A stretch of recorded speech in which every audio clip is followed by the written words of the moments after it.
Uh-oh. Oh, I was still muted. That's okay. That's okay. Take two. You ready for me now? They can hear me out there? I'm sure we have lots of people listening in. I'm just kidding. Okay, no worries. Good evening. I now call to order the Chico Unified School District Special Board of Education meeting and workshop. It is June 26, 2024, just after 4:10 p.m. The board will be going to closed session at this time and will return to open session at 5 p.m. Thank you.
Good evening.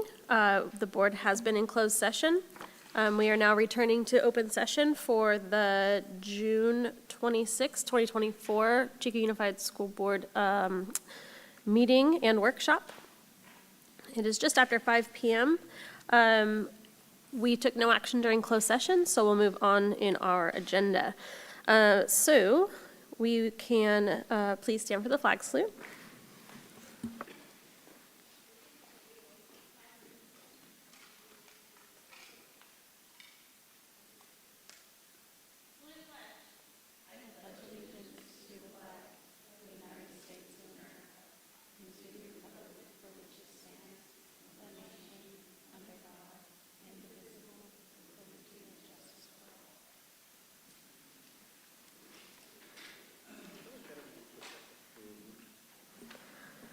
Okay. Item 4, Superintendent's Report and Recognition.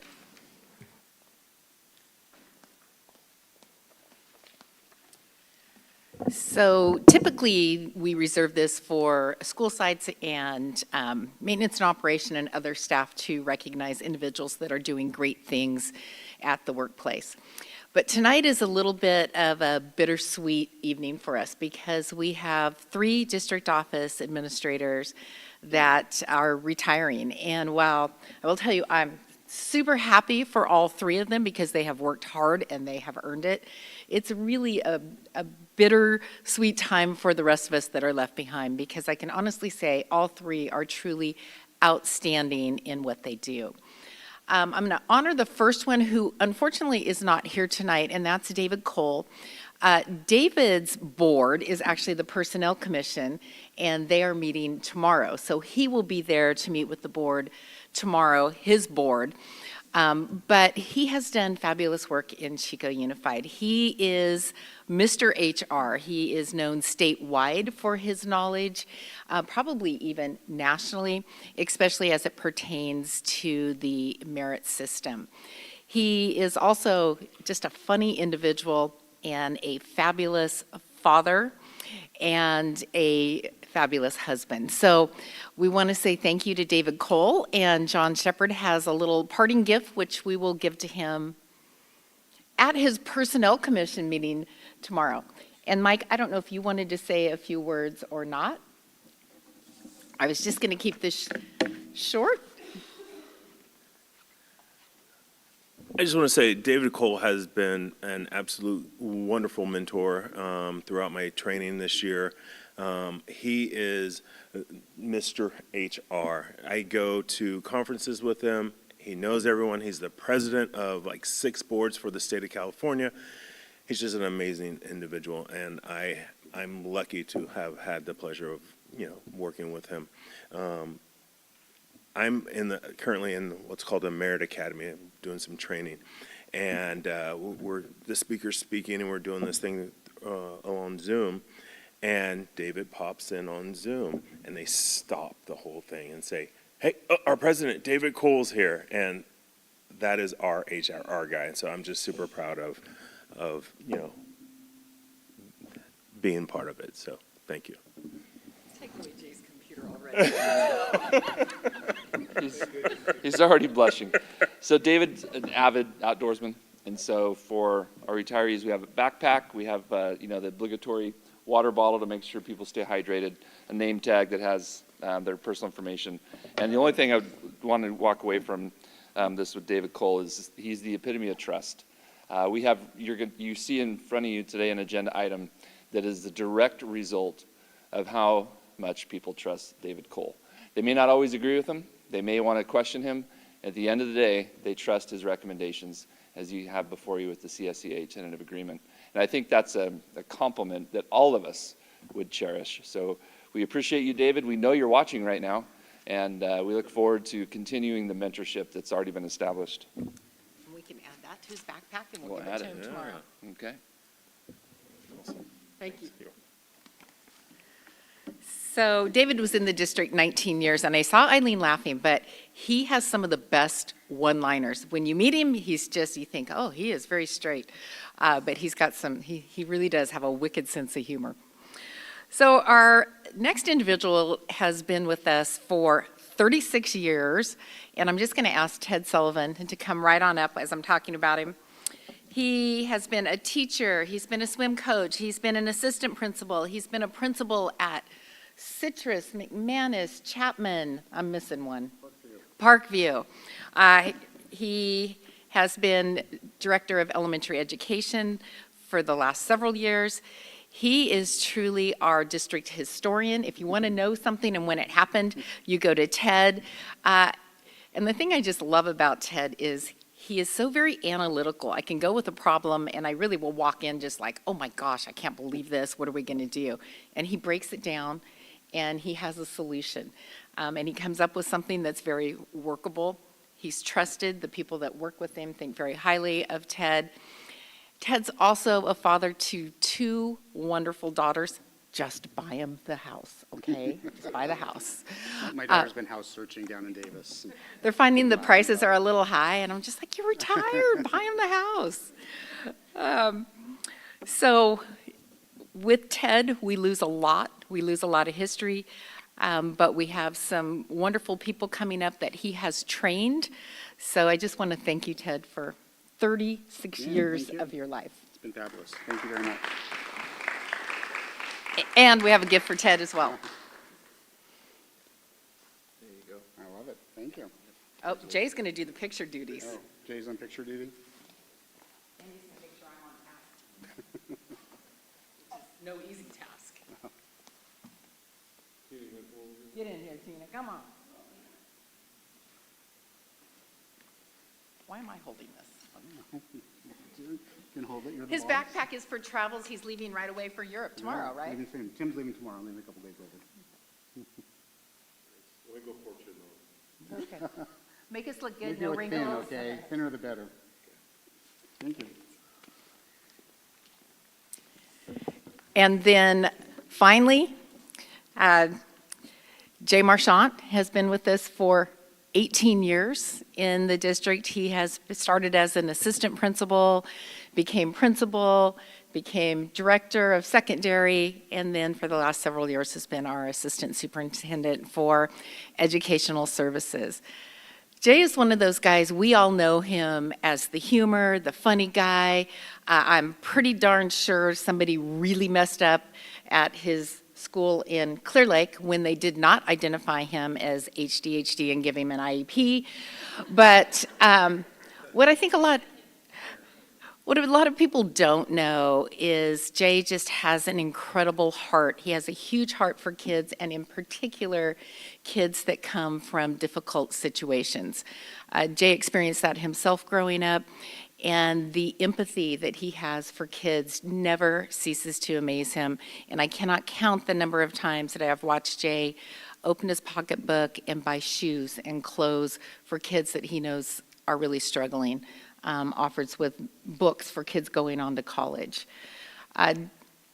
We could go on and on about Jay, and I won't, but I will also tell you that in addition to caring about kids in our district and beyond, he's also a wonderful father to his son Blake, who is now a teacher in our district, and just recently, a week and a half now, a grandfather. So Jay, we're going to miss you. Come on up.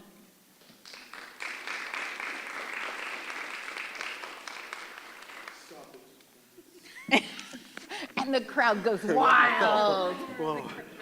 You guys can sit down now. Take that. I'm gonna take a picture. Justin, I want you to come up. Mm-hmm.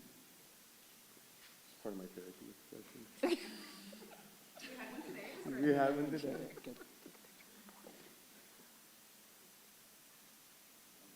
Portrait mode, no wrinkles. Go get one with the board. Okay. Then I want one. Wherever you want to go. Yeah, there you go.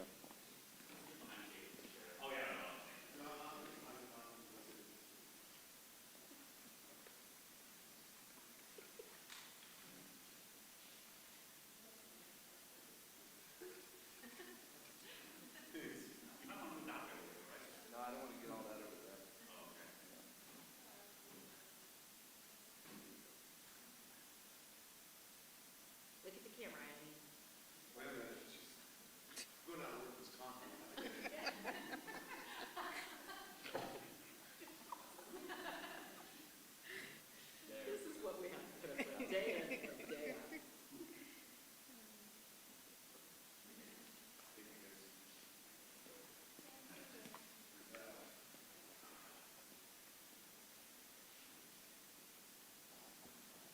Just again, a huge thank you to our 3 retirees, and make sure you tune in to our board meetings, all 3 of you, for the future. Turn it back to you, Madam Thanks. President. I just wanted to add a little bit to that because I have the microphone. Take notes from Jay on using your time when you have the microphone.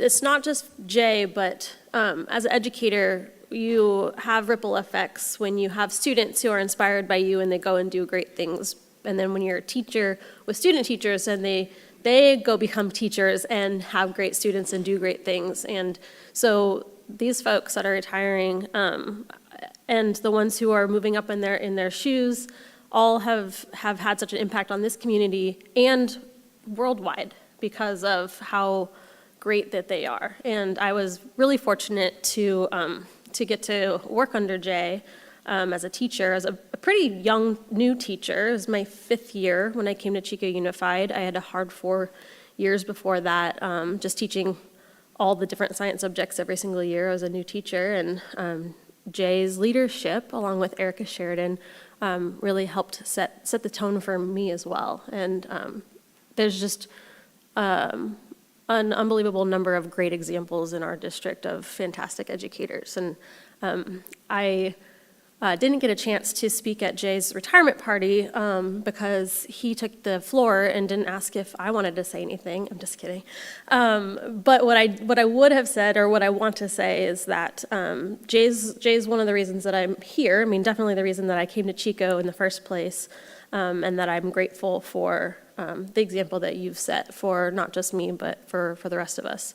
And that we all can be proud of where our students are going and the positive impact that we're making on the world. So thank you all for your time and for being an inspiration.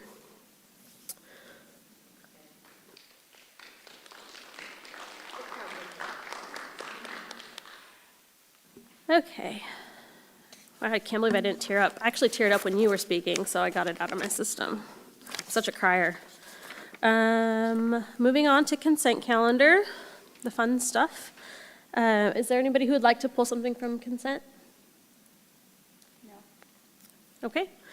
Do we have a motion for consent? I move the consent calendar. Alrighty. Okay, we have a motion by Mr. Tennis and a second by Ms. Robinson, and we have no public comment and seeing no further discussion.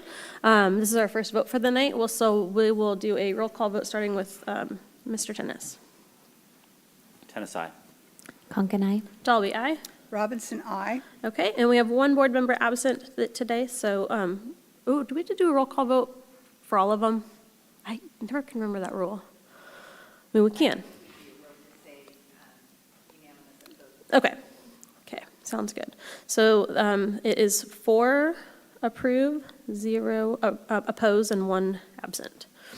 And from here on out, we will just consider 4 yes votes unanimous or 4 no votes unanimous. Okay. Now that that's cleared up, we'll move on to number 6 for our board workshop. Tonight is the discussion action on the draft 2024-25 Local Control Accountability Plan, our LCAP. I'm going to ask Tina Keene and Tim Karras to come up.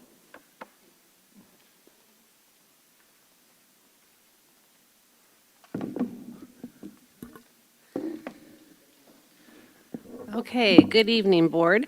Tonight, Tim and I have brought the draft copies with some edits that you'll see here in a moment per Butte County Office of Education. There are 3 pieces coming to you for approval tonight. The first one is the budget overview for parents.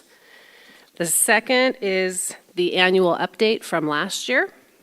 And the third is the 2024 LCAP for next year. If you could please click on the, I believe it says edits required. Thank you. Tim's going to go over some of the edits that we made. Every year it's quite common and customary for us to be working with our lead at the Butte County Office of Education. Between the time that we brought the draft to you and now, she has reviewed it yet again with some edits that have been requested of us, so we can make sure that all of the template pieces are addressed. We work collaboratively with them, and we trust that what they're telling us is what we need to put in there. This is a new template with a 3-year cycle, so there have been some new pieces that were new to not only Tim and I, but new to them as well. So Tim will go over some of the edits here.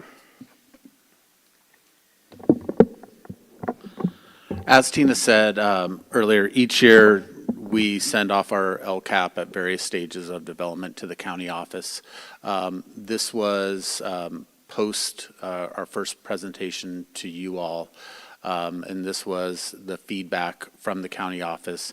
In addition, typically we're asked for additional edits, usually in August, that we bring to the board in September. They're very, very minor typically, but I'd like to go over the edits and the differences between the document that you see tonight on the agenda and the document that was presented a couple weeks ago. Number one, in the annual update, there was some missing data measuring the outcomes of some of our metrics, and you can see those there. Any questions about those? Okay. In the actual LCAP itself, as Tina stated, this is a new template, a new format for the LCAP, and we were learning, as well as the county person who was assisting us and monitoring us as we went. So you can see there's, we added intended LCAP actions specifically supporting our lowest performing student groups. I'm not going to read that whole part for you, but the spirit of this is we are required in the LCAP to address our lowest performing student groups with actions and attach metrics to those actions to evaluate our progress towards improving the student group's performance. That's always been embedded in the LCAP process. It became much more robust this year. And in this LCAP cycle, you'll see a lot more metrics and a lot more attaching those metrics to actions, so we can evaluate our actions on a year-to-year basis for their effectiveness and see whether we need to modify, cut, or add to what we're doing to address those areas. So if there's any, is there any questions about the changes to the LCAP? I don't have a question, but isn't there a typo in the second bullet? Added middle school dropout rate data for. There is, yeah. And this is not copied out of the LCAP, so the LCAP doesn't reflect that typo, but thank you.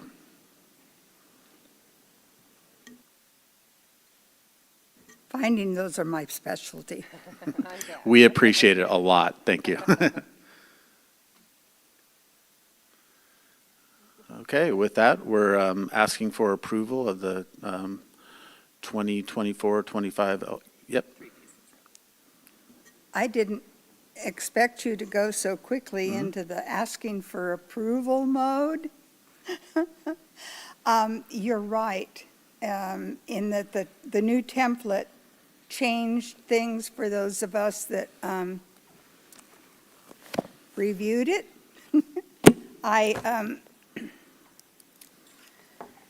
I was impressed with how the new template tends to identify what they're treating to, and then why what they're suggesting, us, the school board and the district are authorizing, and what it's expected to do and when.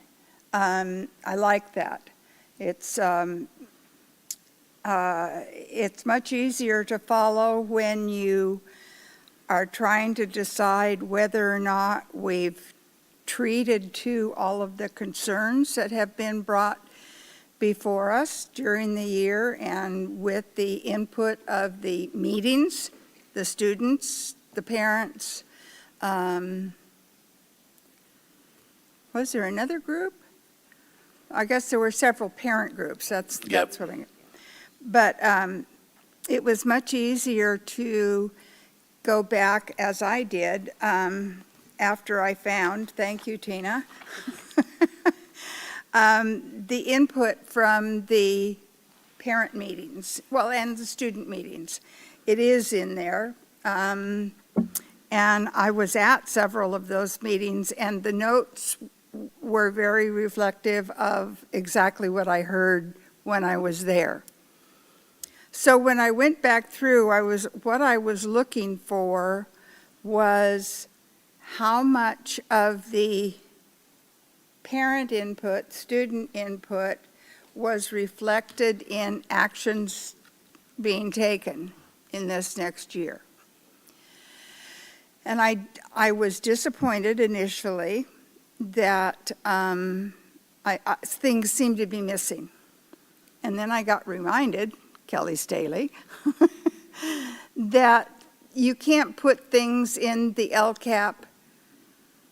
It might be a good idea, but can you fund it?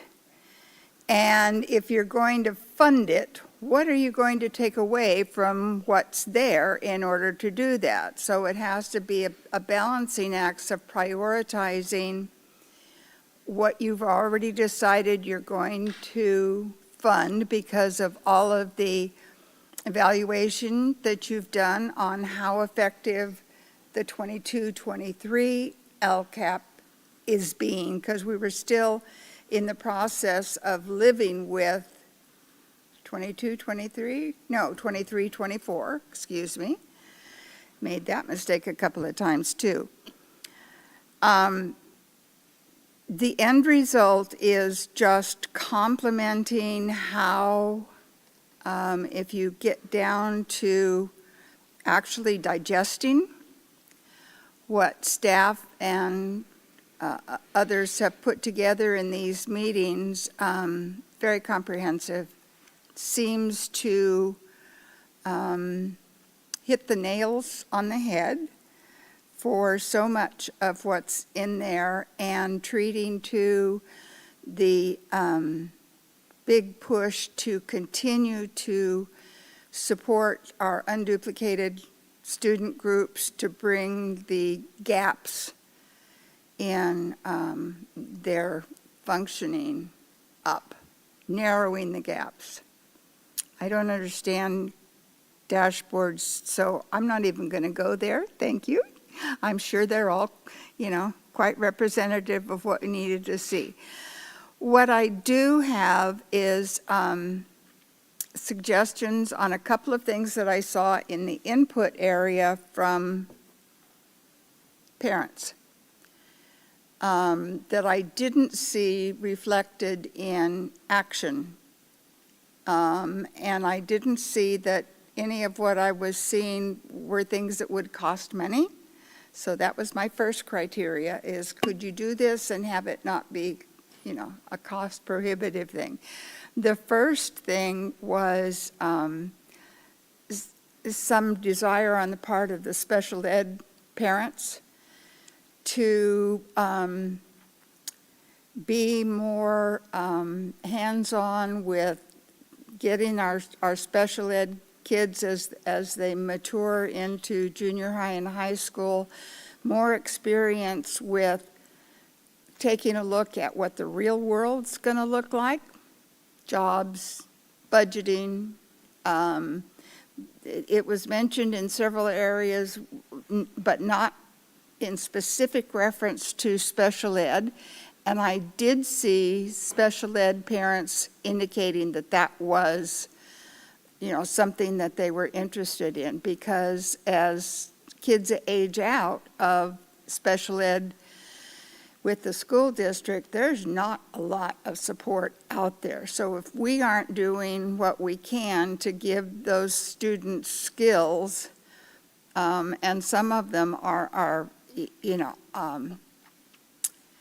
very high academic but very low social emotional students, that those need particular attention in those areas. So that's one thing that I would like to see as you begin writing things into next year is, take a look at what you can do there.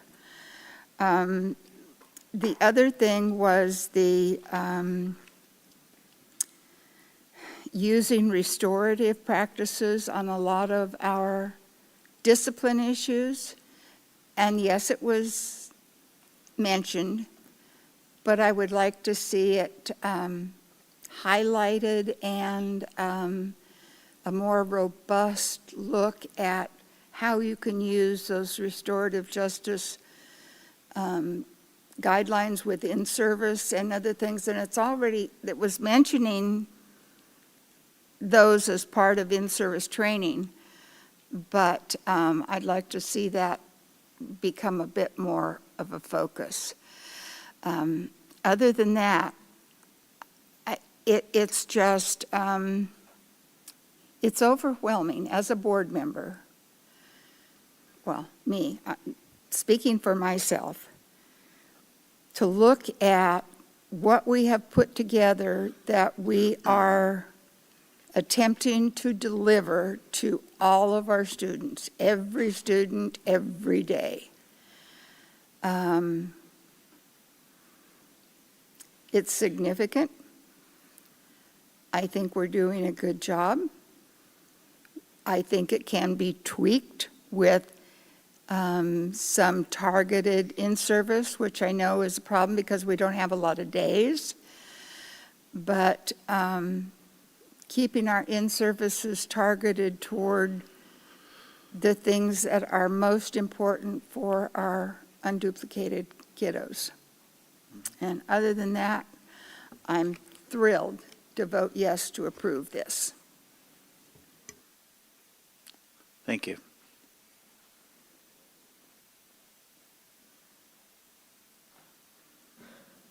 I don't think we have any public comment on this item, and seeing that there are no questions for clarification, we have a motion, I believe, by Mr. Tennis to approve the LCAP. I just heard him say so moved, so unless we have something else to do. We have the budget overview for parents, the annual update, and the LCAP itself. Okay. You've already explained all those? They didn't have any corrections. There was no corrections on those from last. The annual update, it's not being projected anymore, but we did have two revisions from the county from the last time we were here discussing the LCAP. The budget overview for parents is a abbreviated version of the money side of LCAP that's meant to be more understandable for parents. So the money matches what's in the LCAP itself.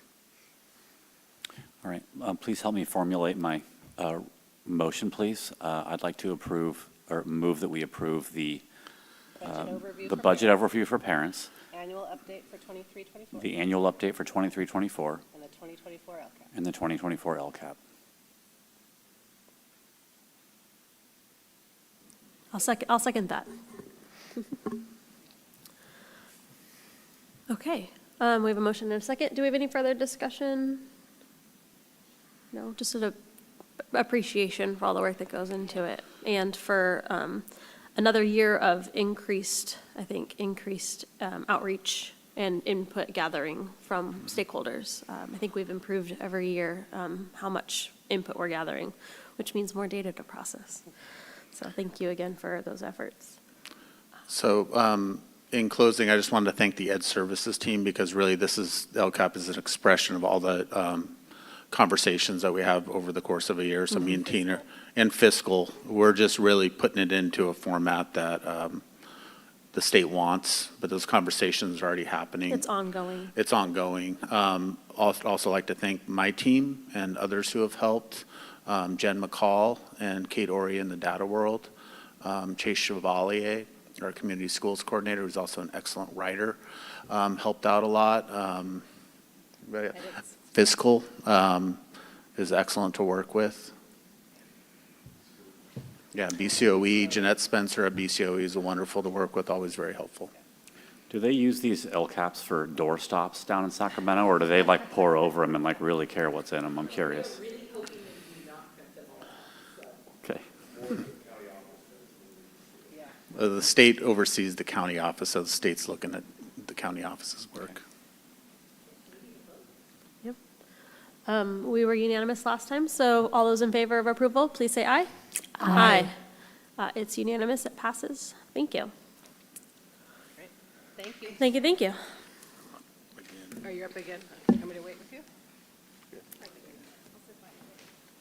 On to the discussion action calendar. Under educational services, number one is 711 is informational for the fall 2024 California School Dashboard Local Indicators.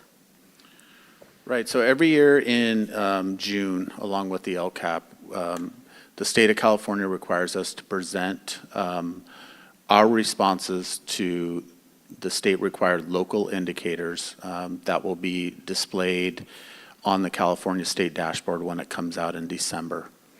And so you're familiar with the state dashboard, and normally what we talk about is hard metrics, English scores, math scores, suspension rate, et cetera, et cetera.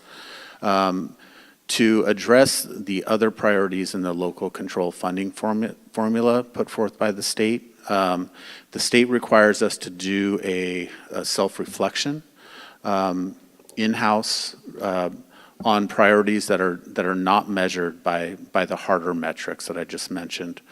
And so the local indicators, the document attached there is essentially our reflections as an educational services team on our progress on things such as, topics such as implementation of standards, facilities, teacher credentialing, student access to a broad range of courses, and stakeholder or community partner input. The state doesn't look at these results and rate us. We are seen as meeting the criteria for these indicators on the dashboard by completing this self-reflection form. And this is an informational item, and I'm ready to take any questions regarding those local indicators.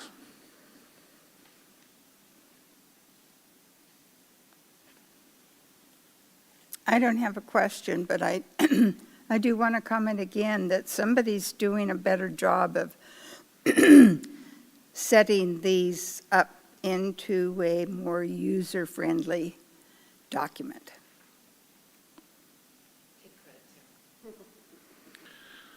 I'm going to give, again, Chase Chevalier, one of our resident English teachers. I used to think I was a decent writer until I started working with Kelly and John Shepard and Chase, the former English teachers. So he helped out a lot with this, with editing, et cetera, et cetera. So, and then also the format has gotten better. Yeah.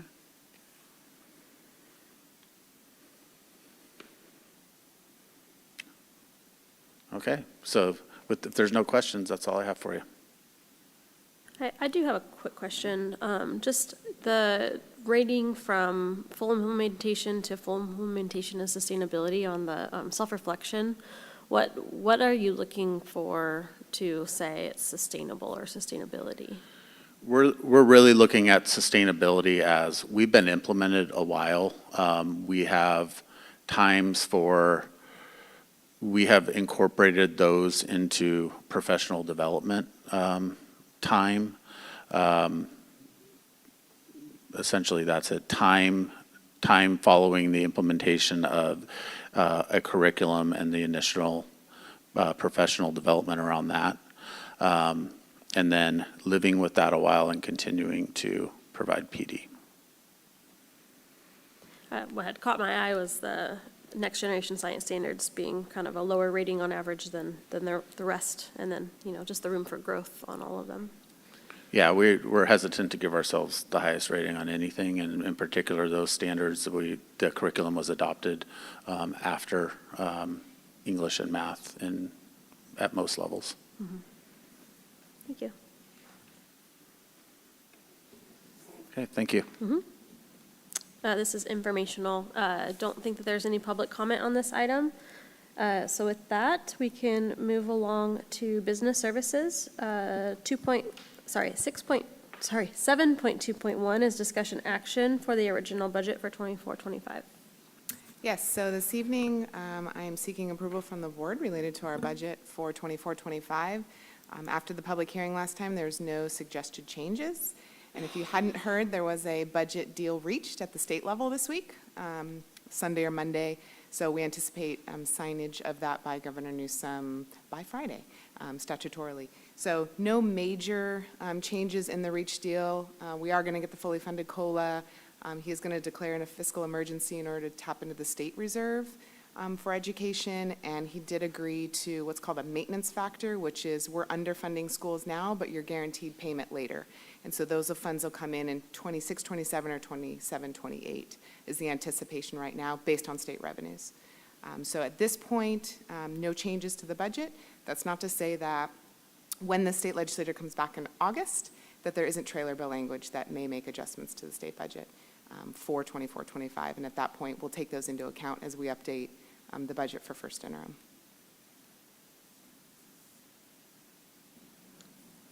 Any questions from the board?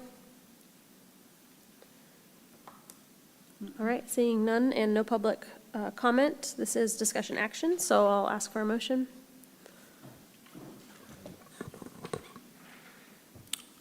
I move approval of the original budget. I second. Okay, we have a motion for approval of the 24-25 original budget and, by Mr. Tennis and a second by Ms. Conkin. Any further discussion? Seeing none, all those in favor of approval, please say aye. Aye. It passes unanimously. Thank you. Item 7.2.2, discussion action for the 24-25 Education Protection Account, EPA. Yes, EPA, Education Protection Account. This came into effect in 2012. Again, it's not any new money to the district. It's just to set aside essentially within our local control funding formula. It's estimated to be about $27.5 million, and we will, per statute, use that exclusively on teacher salaries. There is a provision that says it can't use beyond admin, and we will follow that provision, and that goes to teacher salaries. And no change from the meeting 2 weeks ago. Okay, thank you.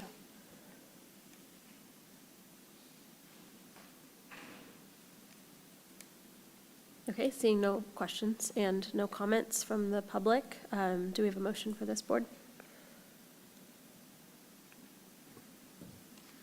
I move, wait a moment, look at the wrong thing here.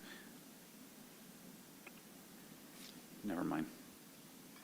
What item number is this? 7.2.2, under business services. Oh, it threw me off is that we've got another original budget Ah. underneath that, so that was very confusing. Okay. I move the 24-25 Education Project Protection Account. I'll second that motion. Okay, we have a motion by Mr. Tennis and a second by Ms. Robinson. Any further discussion?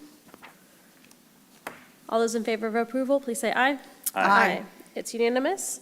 Item 7.2.3, under business services, is another discussion action item for the 24-25 original budget reserves disclosure. Yes, so this item is tied to original budget, but this is our reserves disclosure. So once a year, we have to substantiate any reserve that's greater than 3%, which is, for a district our size, the mandate from the state of California. That 3% reserve is $6.5 million.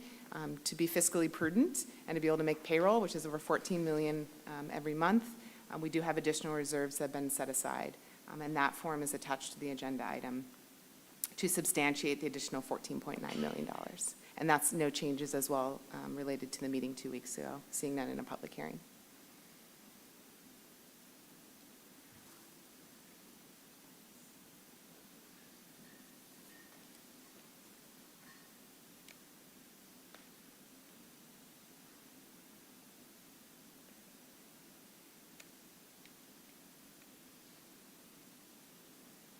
Questions? Okay. Looks like no further questions, no comments from the public, so we'll move into a motion. I move passage of the 24-25 original budget reserves disclosure. I'll second that motion. Okay, we have a motion by Mr. Tennis and a second by Ms. Robinson. Any further discussion, board? Okay. All those in favor, please say aye. Aye. It's approved. Thank you. That was unanimous. And then, under business services, item 4 is discussion action for the bid approval at Chico High School roofing project.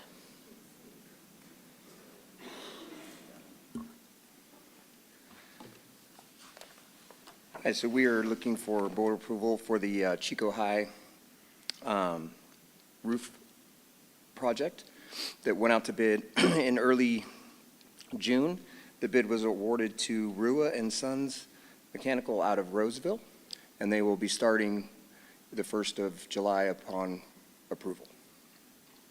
And real quick, Joe, can you speak to the safety concern related to the roof at Chico High Gym?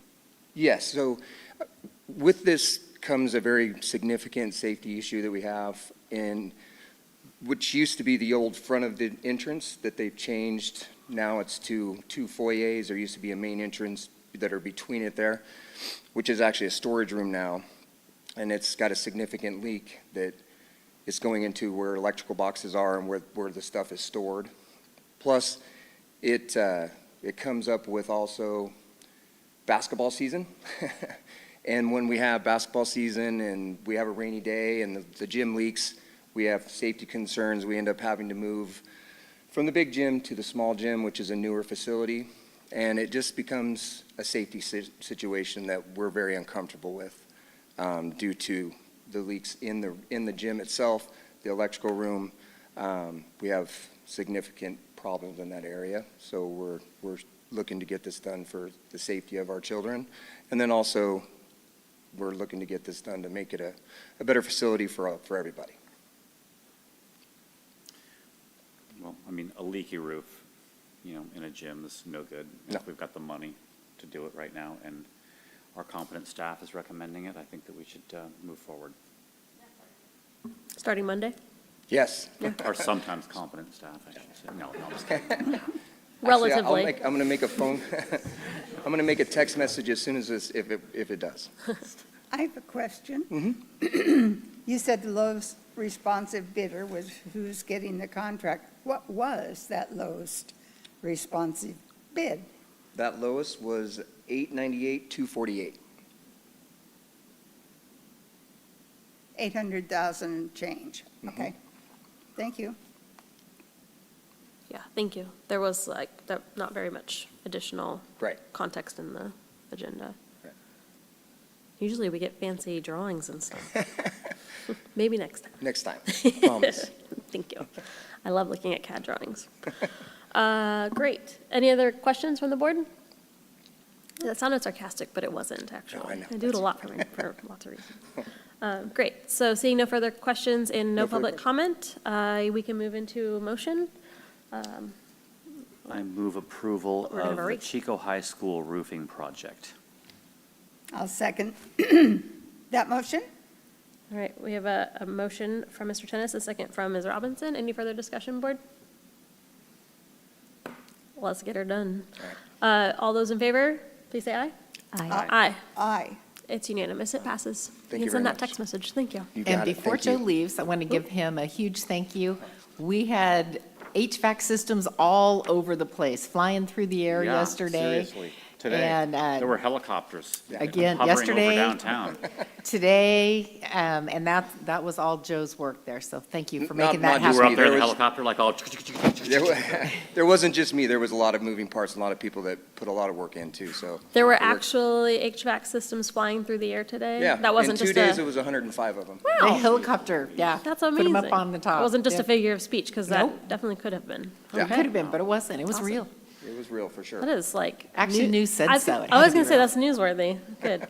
Good. Glad to see it. Thank you. Thank There you. was an article on, Joe was interviewed by Action News Now, so actually it is newsworthy, and it was a great article, and Joe did a great interview. Fantastic. Yeah. That's always fun. Next up, discussion action for AB 2756, public disclosure documents for tentative agreement. Yes, so the next agenda item that you will be seeing, John Shepherd will be discussing related to a tentative agreement with our classified union, CSEA. Part of the requirements of that tentative agreement is that prior to approval of that tentative agreement, that the disclosure, both financial and non-compensation items be disclosed. So the attachment that is with this agenda item, Eric, do you mind bringing it up? Just the one that says public disclosure? Yeah. So right now, CSCA, from a financial perspective, has the same agreement with CUTA. It's a formulaic salary schedule increase. Right now, the estimate for next year is 0% based on the way the formula ends. So that's why in this document, you can see on the screen, year one and is 0 essentially. So it has the cost prior to the proposal, and then the following columns are all 0, because right now we anticipate a 0% salary schedule increase for next year. But there are non-compensation items, and I'll just list them, but I think John will go into them in greater detail related to the TA that CSEA will be receiving. So there was new layoff language related to our classified staff regarding March 15th, so our TA now reflects that.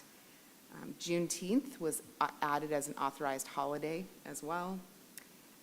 The top 3 ranks, which don't necessarily mean top 3 people, but top 3 ranks, will be utilized in our recruitment process. And additionally, there's been a lot of work related to the workday immediately prior to the first day of school being a unified classified professional development day. So there's been a lot of work with that. So I'll let John go into the details on that, but this is the disclosure of what will be coming forward in the TA in the next agenda item.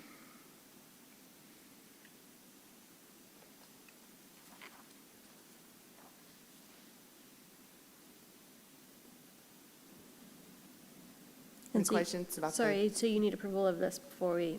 Yeah, you have to the next approve the item. disclosure. Typically, there'd be financial impact, and you'd have to approve the financial impact prior to the actual TA. Okay. But yes, I'm looking for approval. Any further questions, board? All right, and no public comment? We'll move for a motion. I move the approval of the AB 2756 public disclosure documents for tentative agreement with the California Schools Employee Association, chapter number 110.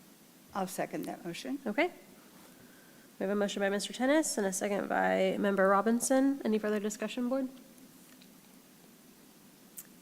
Hearing none, let's do just a voice vote. All those in favor, please say aye. Aye. It's unanimous, it passes. Thank you. Moving on to human resources, we're under 7.3.1, discussion action for the California School Employees CSEA tentative agreement. Thank you, Board President. We are extremely excited to bring this before you. Every year we sit down with our bargaining units, and if it's a non-compensation year when we're trying to figure out how we can improve working conditions for employees and also strengthen the relationship between the union and Chico Unified, oftentimes we take existing MOUs that may be in 1 year of existence or 2 years of existence, and we talk about those as if we either need to refine them and come back and have them back in the shape of an MOU, a memorandum of understanding, or if we're ready to take those MOUs and drop them into contract language. So just for the public's understanding, that's typically the process.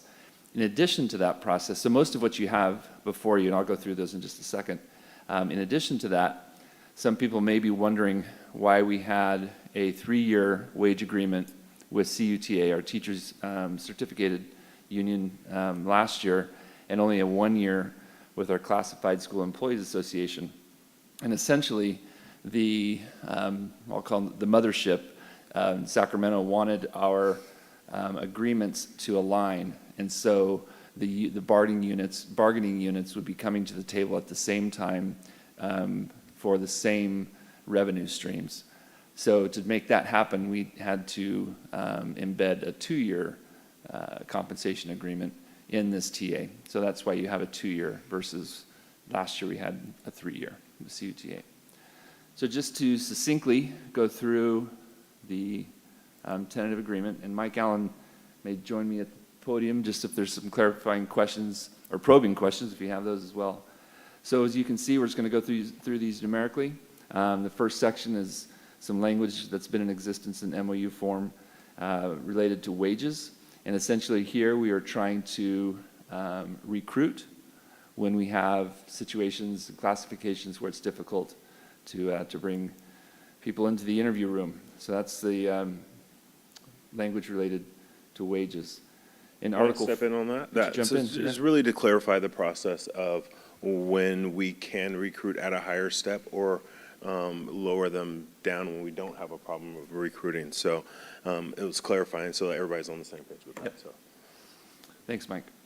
The next one, Article 4, just clarifying the language related to March 15th. As everyone knows, that additional, or that specification was implemented this year, that we had to notify our employees by March 15th. So the strikeout language is what we've had in the past, and we've added in the most recent changes to legislation. Mike, anything you want to add on that one? No, just was 45 days, but it's matching the CUTA and certificated, so we're matching up with that. And so March 15th is now the deadline for layoffs, so. And the same 4.1.2 notice you can see there is the same type of change. And under Article 5, we added the Juneteenth language to the contract. That wasn't in there before. And then under 5.15.2A, in the event of a national day of mourning for the death of a current or former president, we wanted to be sure we clarified exactly what will happen. It's always been kind of a knee-jerk reaction in the past. We've had to decide within a week what we're going to do, and we all agree that that makes it very difficult for payroll, for people planning, and so we wanted clarifying language in there for that one. And then 6.4.7 is what Jacqueline was referring to. We're talking about ranks. Mike, you want to talk about that one a little bit? Yeah, so basically, we identified the ranks, and it gives a little more flexibility for us hiring to be able to see candidates that are from either internal or external, and just identifies what is rank 1, what is rank 2, and what is rank 3 very specifically, and I think it gives a little more flexibility in hiring. And just to add a little more to that, this was one of the MOUs that we really wanted to be patient with before we put it in contract. We wanted to make sure it met the needs of the employees, as well as made it manageable for our interview panels. So we waited a little bit longer before we were able to embed it in a tentative agreement, if approved. And then under Article 9, we have training. Everyone has been clamoring for training, more opportunities for training. We even talked about it earlier today, how we can be sure that we're providing ample opportunity for our classified staff to be trained. So we developed some language here to be sure that we include classified staff in input on training topics, that we clarify expectations for training moving forward. And we started this last year and received a significant appreciation. We being Ed Services and classified human resources receiving the appreciation. Yeah, I think it's one of the things that our classified folks have been really wanting is more training. And so kind of mirroring what the certificated does, the day before school, we'll have a training.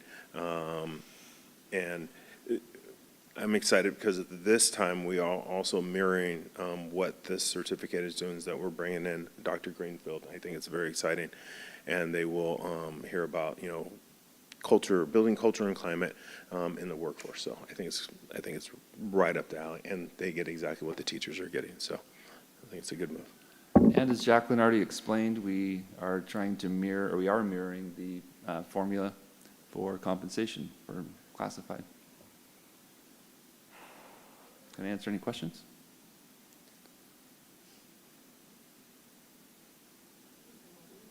There's a lot.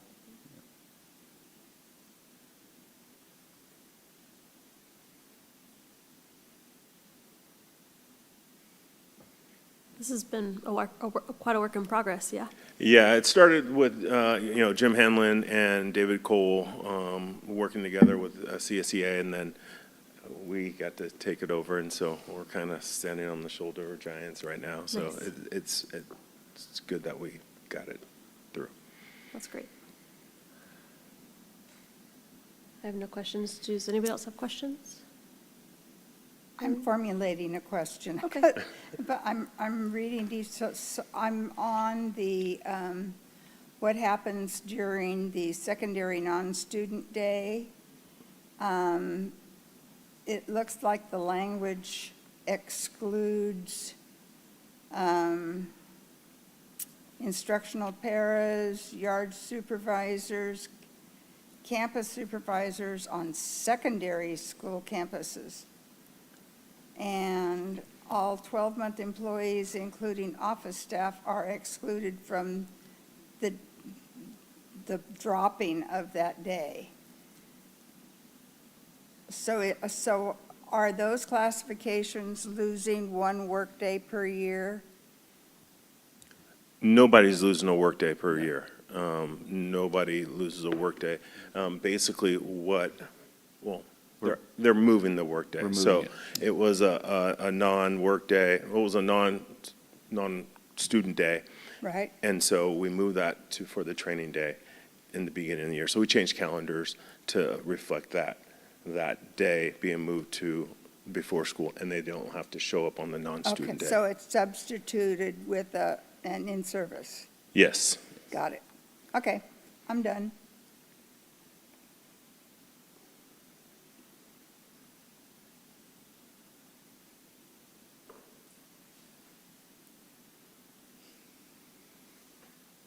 Part of what I have to do is watch everybody else's faces and see if their gears are still turning on questions. But it looks like we're ready to move on. So there's also no public comment on this item, and therefore I will ask for a motion. I move item 7.3.1, the California School Employees Tentative Agreement. I'll second that motion. Okay. We have a motion by Mr. Tennis and a second by Ms. Robinson. Any further discussion, board? Just a big thank you to you both, as well as your predecessors, for all of the time and work and the folks that negotiations take place with, because it's a lot of work, and for most folks, it's a lot of extracurricular work. So very grateful for everybody's time. I will say CSEA did a great job. The relationship with them is very good right now, and it makes it fun and easy, so thank you. It's really refreshing knowing how many kind of dysfunctional relationships exist, not just in the school realm, but also just in the state union realm or private. And it's always been really nice for me to kind of smile and nod and say, well, Chico Unified has figured it out, and it's pretty great. So I just would love to see that to continue on and on. All right. I think we're ready for a vote. So let's do just a voice vote. All those who are in favor of approval, please say aye. Aye. Aye. It's unanimous. Thank you. Thank you. Thank you. All right, moving on to 7.4.1. Under board, discussion action for the Chico Unified School District Governance Handbook. So the board has in front of them the governance handbook that we updated last year. This was sent out to everyone. I did not receive any changes to it. So if there are no changes, we can go ahead and move forward and accept that. And we'll change the date and nothing else. Last year, Tom Lando made a major concession to me on the mission statement. I was grousing that you guys had taken out the year previously statement. Something about how we were preparing them, our students to, compete in, in the world, You guys didn't like that sort of hostile tone of the idea that our kids were going to go off and compete, whereas I thought it was a really legitimate use, phrasing. And so in response to that last year, Tom Lando suggested some slight verbiage change in here. Contribute. You guys had put in that they would merely contribute to the community, in the complicated world. Whereas I thought compete was more like what we wanted to kind of be ready for, and Tom came up with, I think, confidently succeed in a changing global society. So I really appreciate that and the fact that you guys all approved that change last year. And so I'm just flying high on that and so excited to move the board handbook this time around,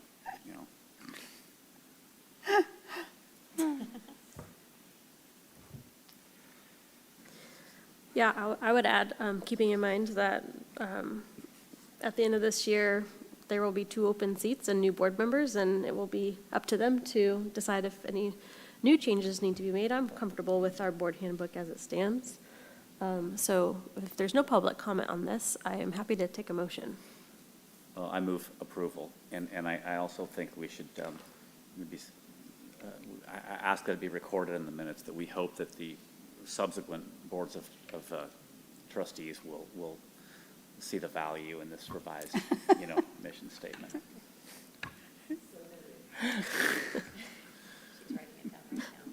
Dalby will second. So we have a motion and a second. Any further discussion? All those in favor, please say aye. Aye. It is approved to move on until the next round. Thank you. Let's see. Lost my place, just kidding. Item 2 under board, discussion action for the proposed 2024-25 Chico Unified School District Board Adopted District-Wide Goals and Mission Statement. So this is somewhat repetitive because the board just approved the LCAP, which really is the goals for the district. But each year, we like to have board-adopted district-wide goals, and those are in front of you. They do directly correlate to the LCAP, so I would ask approval from the board for our district board goals.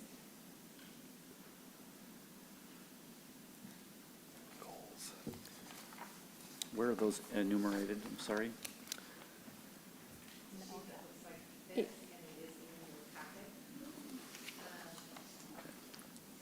Yeah. Okay. Yep. Thank you.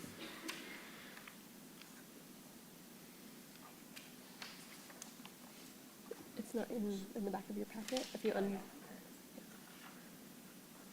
think it's like third to the last. If you undo the alligator clip.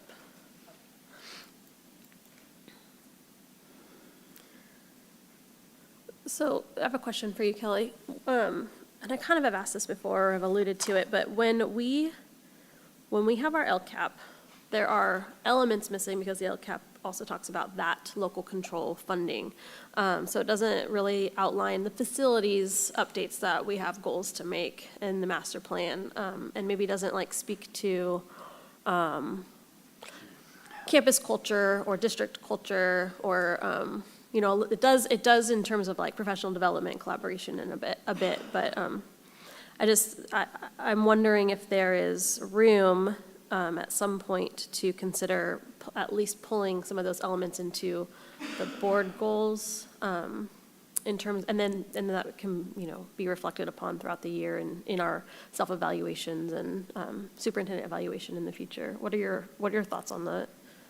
So I think our major goal, obviously, is to educate students at the end of the day. And when we go out and we ask for input, we really do get input we hear about facilities issues. And if they are truly impacting our students and their achievement, it does get reflected. Tina and Tim have been really good when they've been going through that they recognize that there are other funds that pay for things. And when they did the LCAP at our last meeting, they delineated, these are things that are paid with LCAP funds, but there are so many other funds that go in to do all of the things that we do district-wide. So there's probably 2 areas that maybe are not reflected specifically in these goals.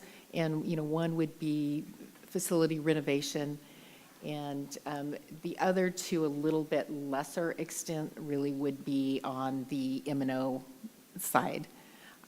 But if those issues do come up, and they come up over and over and they're pervasive, then we end up addressing them through our LCAP because it impacts student learning.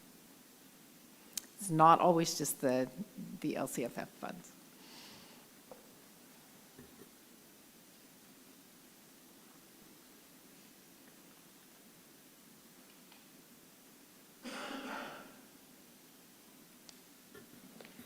Are there any other questions from the board for staff?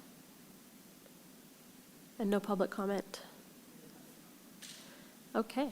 Do we have a motion on the board goals and mission statement? I move that we accept the board goals along with the mission statement. I'll second that motion. Okay, we have a motion by Ms. Conkin and a second by Ms. Robinson. Any further discussion from the board? Okay, hearing none. All those in favor of approval, please say aye. Aye. It's unanimous.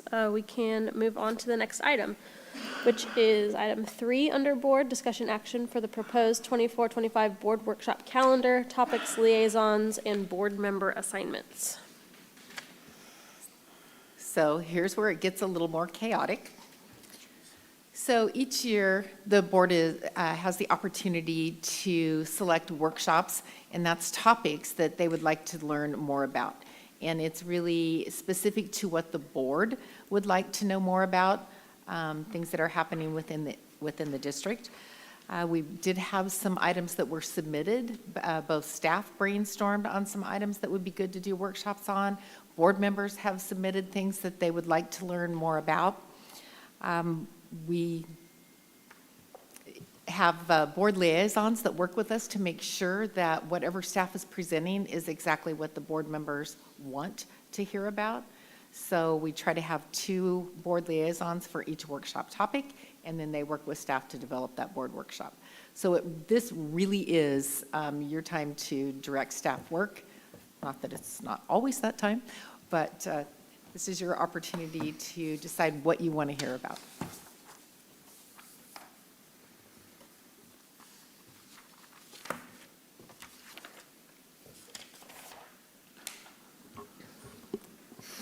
I don't know about everybody else. I reviewed the proposed list of topics for us to brainstorm on. There's quite a bit of overlap with my own list that I've brainstormed on. And I don't really, it's chaotic a bit, this session is.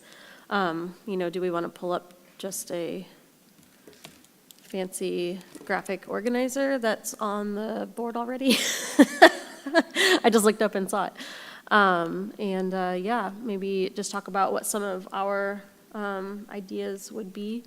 With again, the acknowledgement that there will be 2 open seats this election, and so there will be 2 new board members after the November meeting. And so, if there are things that are either timely or that certain board members who won't be in their seats anymore next year would like to still participate in before the election, maybe prioritize those for the fall.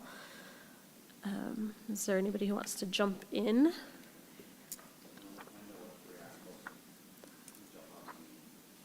Is your microphone on? No. Did you want to? There you I know which 3 jump out to me the most. go. Okay. School safety and student discipline, including harassment and bullying. Special education update, and career technical education update. Nutrition's not on the list. Yeah, nutrition's on my list. A deep dive on nutrition, it's been kind of an ongoing discussion, and I think some. Yeah, I mean, that's what I meant to say, is that nutrition would be on my list, but it's not here on Right, the yes. suggested topics. We can absolutely add it. It's like you guys don't even care about nutrition at all. Well, on my This list, list it came says from deep you dive all. of nutrition, so that's what's important, is if the board So I would decides. take off, I guess, in that case, one of mine, since I only have till the end of the year. Can somebody explain a little more, like, the human resources practices? I guess I'm not exactly sure. Usually, it's my understanding when that's been presented in the past, it's been about process and also been a little bit of a clarification of the merit system, because that's always difficult for people to navigate, to understand. It can truly be whatever the board wants it to be. So the board liaisons would work with staff to say, this is what we want to learn more about. And I do just want to note, there is room for 5 board workshops next year. And in your 5th one, you're counting the November 6th as an open spot? I am. Okay. I had a question about, and this might be an unpopular question, but because we do know we will have 2 new board members, come mid-December, the thought occurred to me about maybe adding a January workshop. to go over those nuts and bolts of the district kind of things. I just wrote down a quick list, budget overview, like, budget, there was a budget one on our short list too. Rules of order, annual board meeting overview, human resources, making adjustments to liaisons, a snapshot of what is MTSS and equity and inclusion. I'm just like rattling off things that could be in a open session. You mentioned MTSS. I mean, I feel like I have been MTSS'd like every which way and twice on Sunday, And that may not be needed, but some of the other things could be staff qualifications, org chart types of things. And I know that you meet one-on-one with those folks too, but sometimes it's nice to have it done in an open session so that the public also gets that information. Well, they also. So we do have new board member workshops, and in fact, we meet with all candidates before they even have the election. And then we meet with new board members, and there's new board member training as well that they can go through CSBA or board workshops that we do here. Adding a January workshop is really, really difficult because you have staff that is gone, through December and January. So putting that together, having Erica get it all agendized and ready to go for that first part of January, it's a tough time to do an extra workshop. Yeah. My experience was, more than 3 years ago now, I would say, and it was during COVID, that's the caveat Right. there, but it was a lot of figuring out for me. Our pre-election overview was just way too much information for me to even process. And yeah, it was just quite a bit of figuring out. I don't know how maybe your experience was, Rebecca? I do remember what you're talking about, and then also meeting down in Oroville. We did that I think that was in January. Yeah, we didn't get that, so. Well, And then I that also was remember helpful. meeting, and we're talking about budget and specific things. It'd probably be good to hear it even again. Right, when I was kind of thinking that too, it's just sometimes nice to have a refresher like that. I understand that January would be a really hard time to do that, but it's just a thought. Because I don't know that we would necessarily want to prioritize that above some of these other topics that we're thinking on. But I do think your point is well taken. I know, for example, Jacqueline holds meetings with all board members that are interested, but specifically new board members to go over the budget. Because you look at all those numbers and your eyes just glaze over, like, what are you talking about? Tina's done the same thing with MTSS, and I know Matt loved every minute of that discussion. He went back for a second time, I heard. I think too, like, a January meeting, I know you guys can tar and feather me later, it's fine. But it really wouldn't be a lot of new development. It's stuff that you already do, maybe just do it in one space at the same time instead of the individual meetings and refreshers. I don't know. It doesn't have to be decided, or Right. you guys can just totally shoot me down. It was just a thought I had tonight, so. I would say if we do it, it's going to be, we would still do the individual meetings, because people just, everybody has different questions, different levels of understanding, and it allows, especially with things that are as complicated as budget and merit system, to get into that one-on-one. Those other questions, hearing other people's questions is really valuable. And there would have probably been times for me, like if I would have heard it asked in a different way, or board members at prior experiences brought up, it could have been helpful. So kind of cuts both ways. Yeah, for sure. I'm going to weigh in on the one that came, to my attention during graduation at Fairview and Oakdale. Yeah. I was looking at the fluctuation in the number of graduates over the past couple of years and was talking with Andrew Mull regarding impacts on why that might be happening. And it was, we were just getting ready for graduation, so there wasn't a lot of time to talk. But his explanations for what's happening with our enrollments in those programs and why kids are in and out so often were very interesting. And I would like to definitely get some more input from the whole triad of the three high schools. to see what it is we can understand about why that's happening and whether or not the new schedule at the senior highs is going to help. They're just, you know, I didn't get enough information, so that's one that I would like information on. Is that like the alt ed programs and supporting at-risk students topic? Yes, that's the topic. Okay.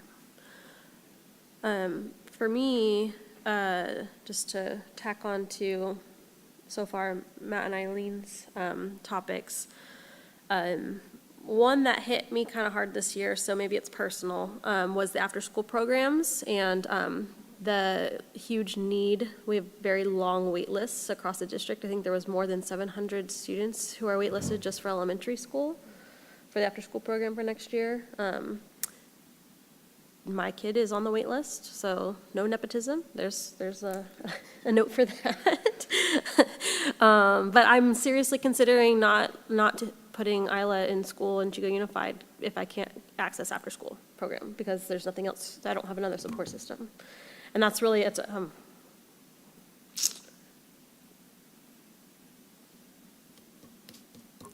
dang it, I cried tonight. I didn't think that was going to hit me, but that was something that hit me really hard when I got that email. And so what's going on in my brain about what am I going to do with my kid in 2 months has been stressful. And then, so I know that there's a lot of other families feeling that right now, or considering alternative, options, because we're not offering enough in our after-school programs. And I know that we do what we have been doing what we can, and it is a good program, and it's in high demand. So anyway, that was one that was kind of close to me. So after-school programs, and I think that could even be maybe even combined with early education, but maybe that's just because those are the things that I'm thinking about the most right now.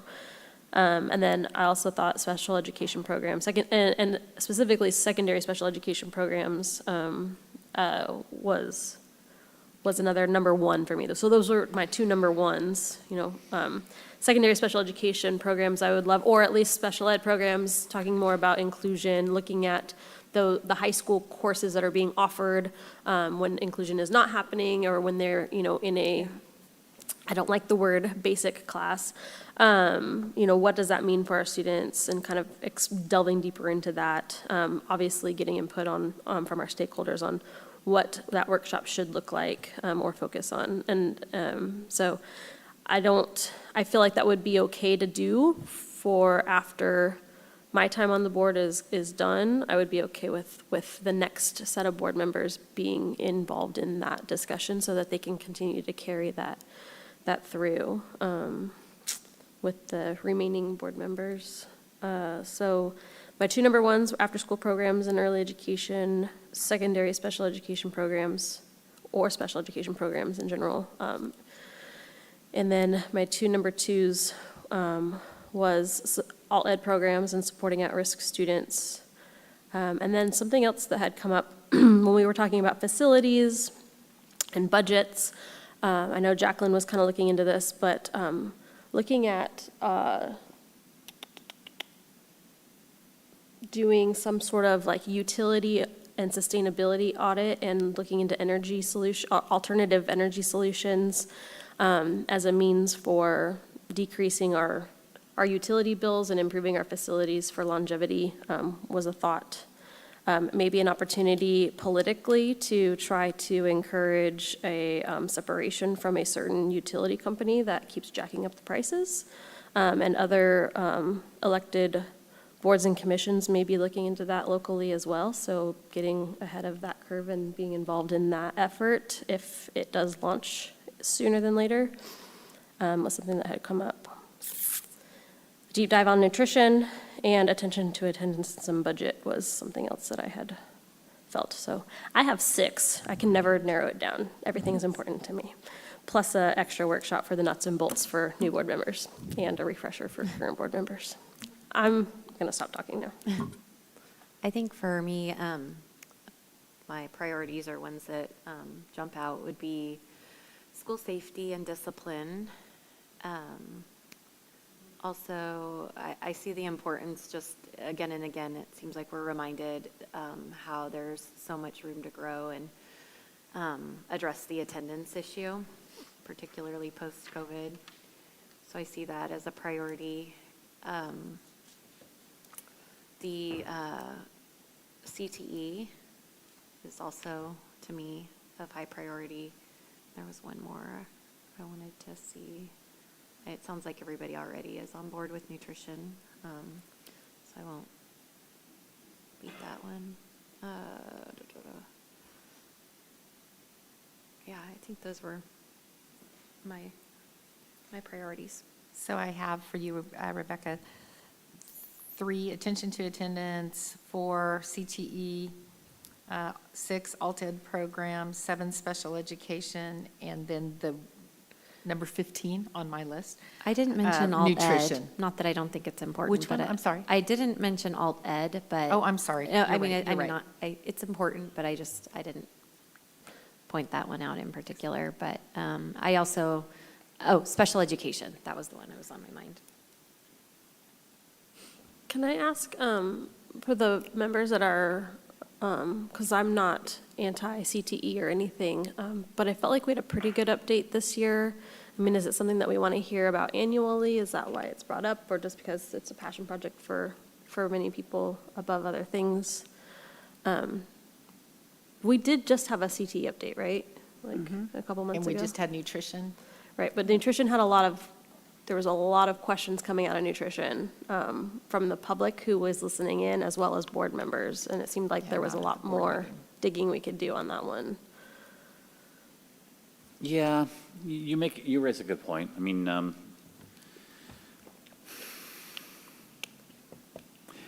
those reports were good, you know.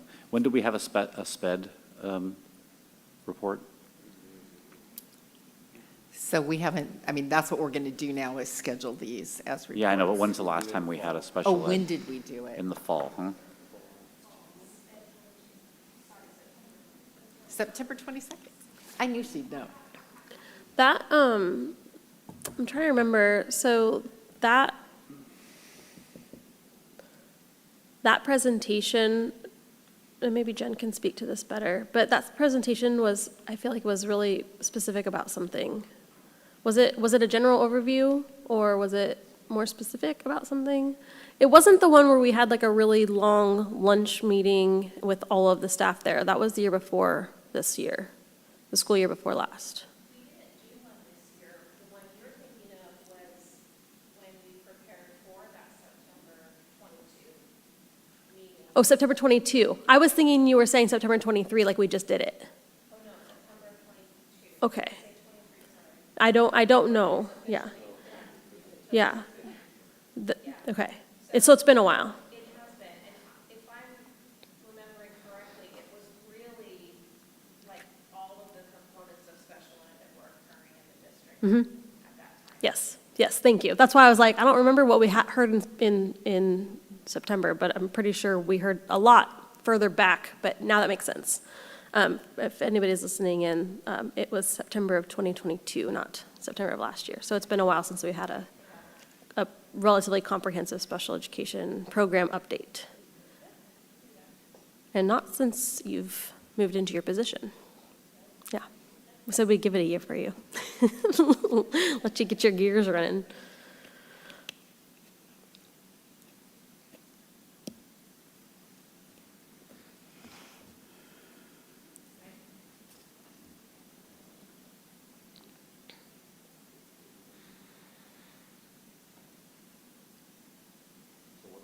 Eileen, you just had the one, is that correct, that you were interested in? Well, yeah, because others were interested in the other things that I was interested in, and we've just done the CTE stuff. My interest in CTE is, did we have more completions this time around? You know, that's a concern of mine, is the number of students that aren't completing the full CTE course. Is that something that can come out of It's a a different, data update? Yeah. And Eileen? If you want to say your other priorities, on the board, Erica, I think Erica's running this program, is Oh. putting stars next to the ones that we've all said. So the more stars there are, the higher get- interest there are in those topics. Right, the alt ed programs, Erica, special education update, and attention to attendance.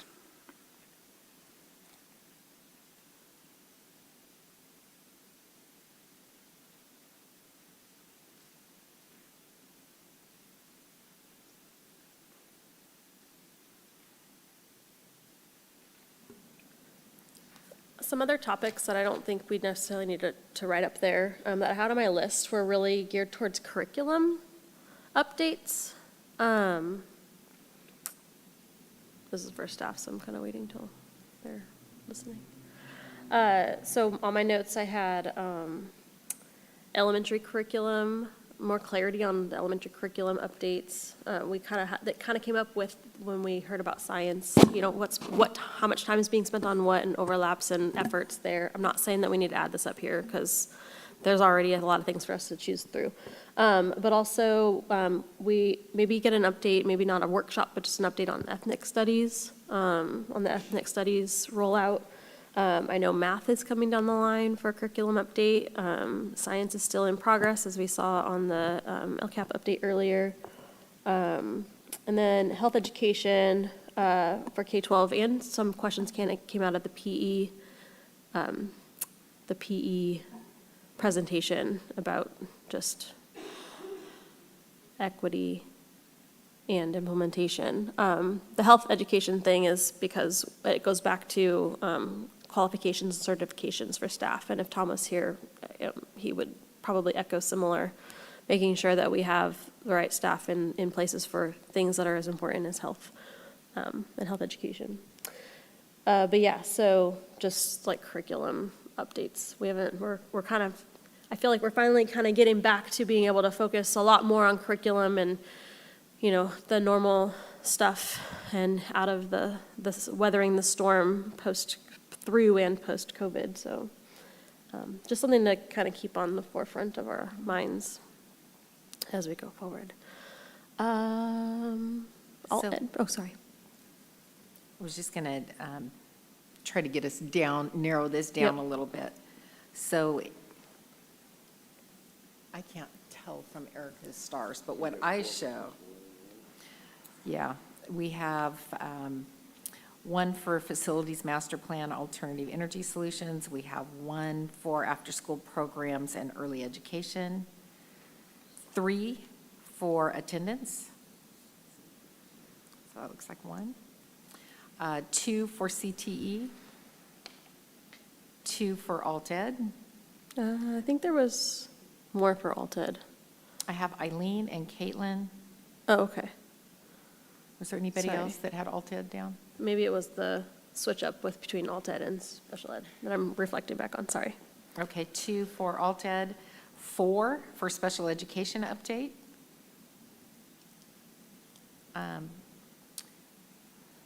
2 for school safety and student discipline. 3 for nutrition. 1 for the new board member workshop, and then 1 for elementary curriculum updates, which actually I do believe we can do at our regular board meetings. Those will be coming forward as adoptions anyway. Okay. I agree. I think you made a valid point about the CTE. I mean, it is something I'm kind of passionate about, but I think I would like to move one of my votes there to after-school program. So.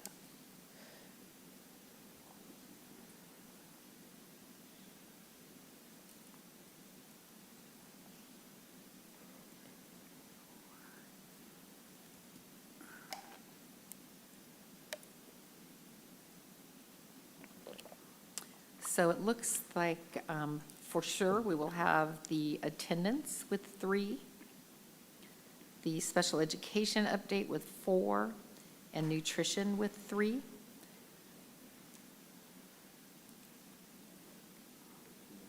So we have several that have 2. That's after-school programs, alt ed programs, and school safety and student discipline. So we need 2 out of those 3. Is there one that is less appealing, or one that perhaps we can combine with another one?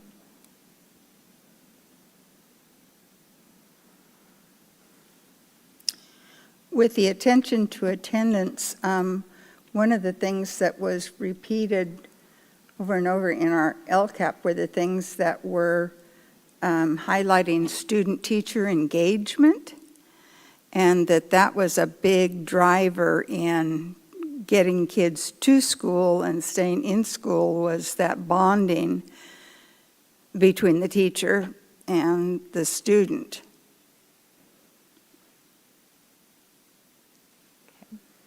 So trying to narrow down between after-school programs, alternative education programs, and school safety and student discipline.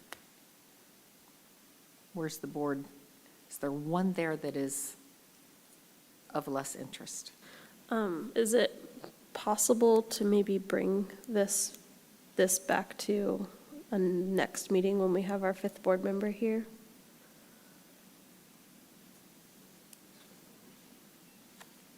Yeah, what would we, So the would we three, be the completely starting over? no, or no, how do no, we just do the that? 3 that have the 2 votes now, we could bring back to see if there's, to see if there's, basically, he would put his vote on. Another option is we could all vote which 2. I don't know if that would shake things up a bit. You know, we just did that draft for the safety letter draft. You know, we talked about that issue, and we actually had a briefing leading up to that. So I think we all signed it universally. Just take that one off and go with alt ed and after-school programs. I would add to that we could ask this to come back just as like a brief survey item, a follow-up from the last survey that was put out, or maybe, kind of have a recurring update on how things are going. Because I'm going to ask for this on cell phones too, to have another round, kind of a pulse check on those items, or something along those lines. A regular just board item, not a full workshop kind of thing. Because I did write that one down for myself too, but also, I kind of felt the same, kind of with CTE, we just had a pretty good, robust discussion about it. Okay, so what I'm hearing then is that we will go with after-school programs and combine that with early education, pre-K, TK, and K. And then alt ed, correct? Alt ed programs and supporting at-risk students. Question for Tim, or whomever would like to answer.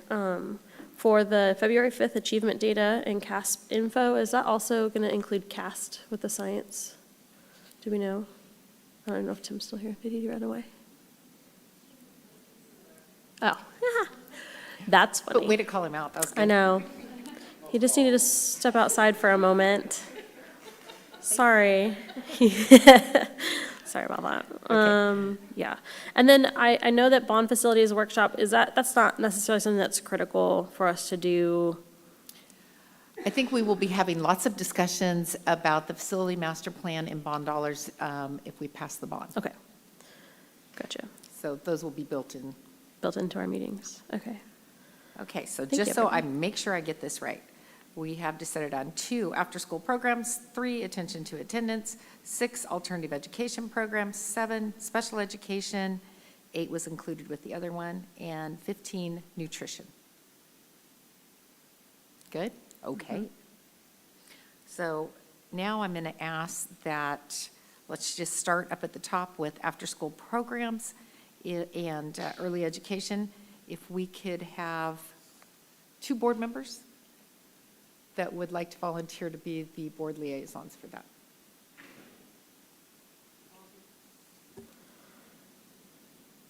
Yeah, so it probably, that would mean that it would fall in the fall. Anybody else? Rebecca, you were the other vote on that. This is alt after-school programs? Correct. And early education. Yeah, sure, that's appropriate for me. I've got a child who just finished kindergarten and did TK, Aw. and then we all were in after-school programs to some meaningful degree, so, sure. Okay, Dalby and tennis. Thank you. Attention to attendance and the impacts of attendance on the budget. Eileen, I figured I'd see your hand there. I'll do that one too. Okay, Robinson and Conkin. Alt Ed programs, Yes, here. and how about we think there would be interest in Tom's part on that one? Yes.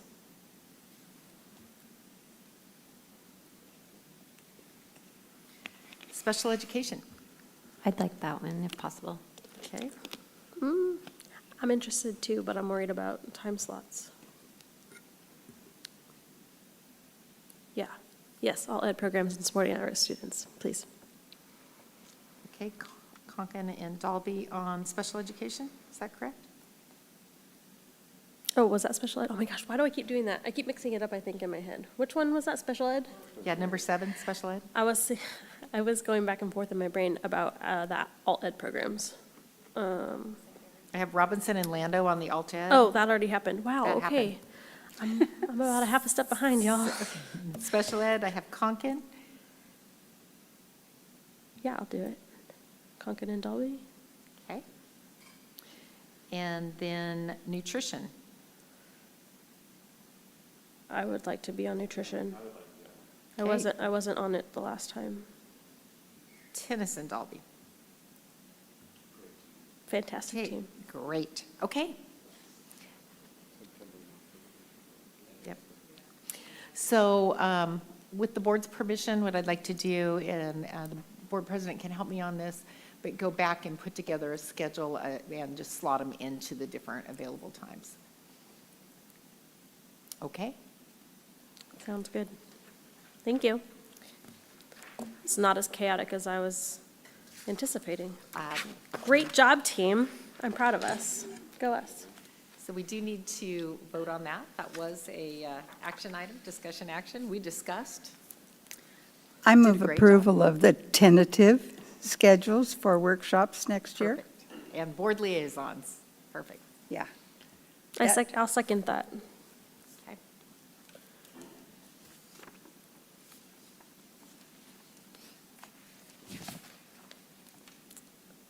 Any further discussion? Sorry, I also just had a brain cloud again. Maybe my brain's catching up to the time warp that I just went through. Okay, no further discussion, no public comment. Let's just vote. How about a voice vote? All those in favor, please say aye. Aye. Aye. It's unanimous. Thank you. Thank you, guys. That was much easier than it has been in past years. For jamming. Oh. Our next topic is, we're on item 744, discussion, action, approval of revised, updated, new board policies. So we had the first reading on these at our last meeting, and they are now brought forward to you for approval. Could you put them up? Let's see. Yeah.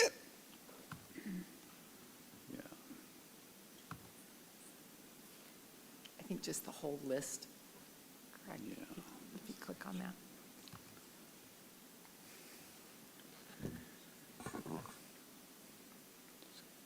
Give me a second here.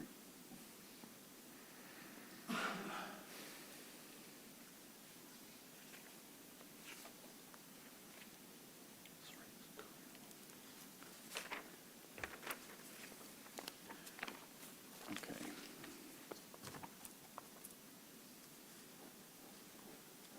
Right. What we could do, if there's ones that there are no questions on, we can go through and approve those, and if there's ones that there's more discussion, we can come back and discuss those, or we can approve them all at once, whatever's the will of the board. All right, just give me 15, 20 seconds here, guys. This caught me a little off guard for some reason.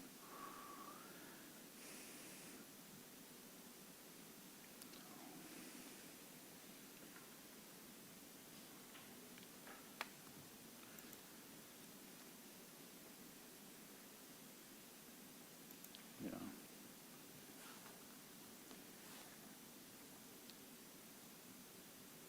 Yeah, there's one I want to pull off of the little group. That is discipline. 5144.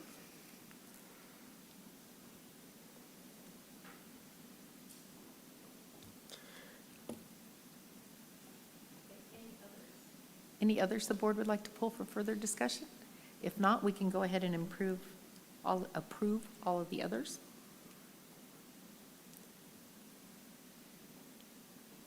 Okay, so we have no public comment and no questions for clarification on the other policies. And so I move approval of the board policies listed, except 5144 discipline. So moved. Okay. And so any further discussion, board, for those other board policies? Oh. Okay. Those in favor of approval, please say aye. Aye. Aye. Aye. Okay, that's unanimous. We'll move to board policy 5144 for discipline for further discussion. Member Tennis? I just plan to vote no on this. I just don't agree with it at all. Oh, okay. Are there changes that you'd like to see made that would help? No, I know that I'm out of sync with the rest of the board on this. This is was a full, we had a 4-1 vote that related to this a year and a half, maybe 2 years ago, basically, where we decided that we were never going to take away a child's recess, no matter what, and we were never going to prescribe any kind of physical activity. And I just think that's really irresponsible on our part. Are there, there's a lot of ed code Yes. around student discipline. Do we want to just clarify for the public any specific ed code around those types of discipline approaches, if there are any? Not to necessarily try to change Mr. Tennis's mind, but it's. I'll put it to you this way. If Gavin Newsom himself came in here and told me that the ed code said it should say that, I wouldn't really care. I would still want to vote against this.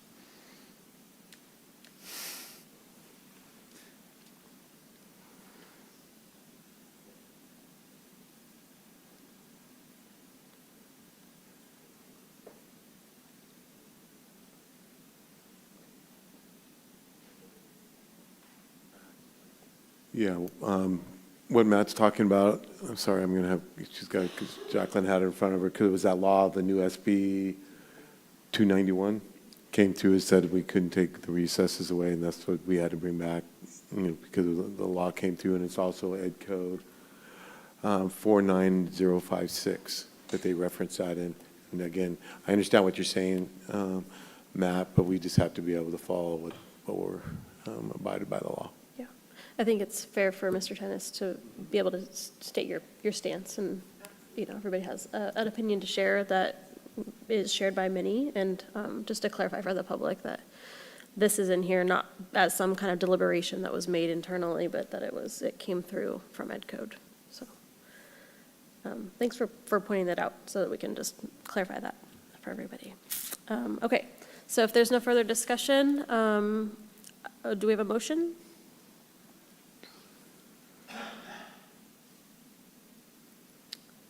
I'll go ahead. I move to approve board policy update for 5144 discipline. I'll second that motion. Thank you. Knowing how this is going to go, we'll do a roll call vote. I'll start, and we'll go to my right. So Dalby, aye. Robinson, aye. Tennis, nay. Conkin, aye. Okay, it passes 3-1 with one absent. Thanks, everybody. Up next, the moment we've all been waiting for. And it's not true, actually. I think I know what the moment everybody's waiting for. The penultimate moment we've all been waiting for is informational cell phone administrative regulation number 5131.8, mobile. That's all it says on my paper. Must have got cut off. Thank you. Mobile communication devices. Thanks. It's right there, just not on my paper.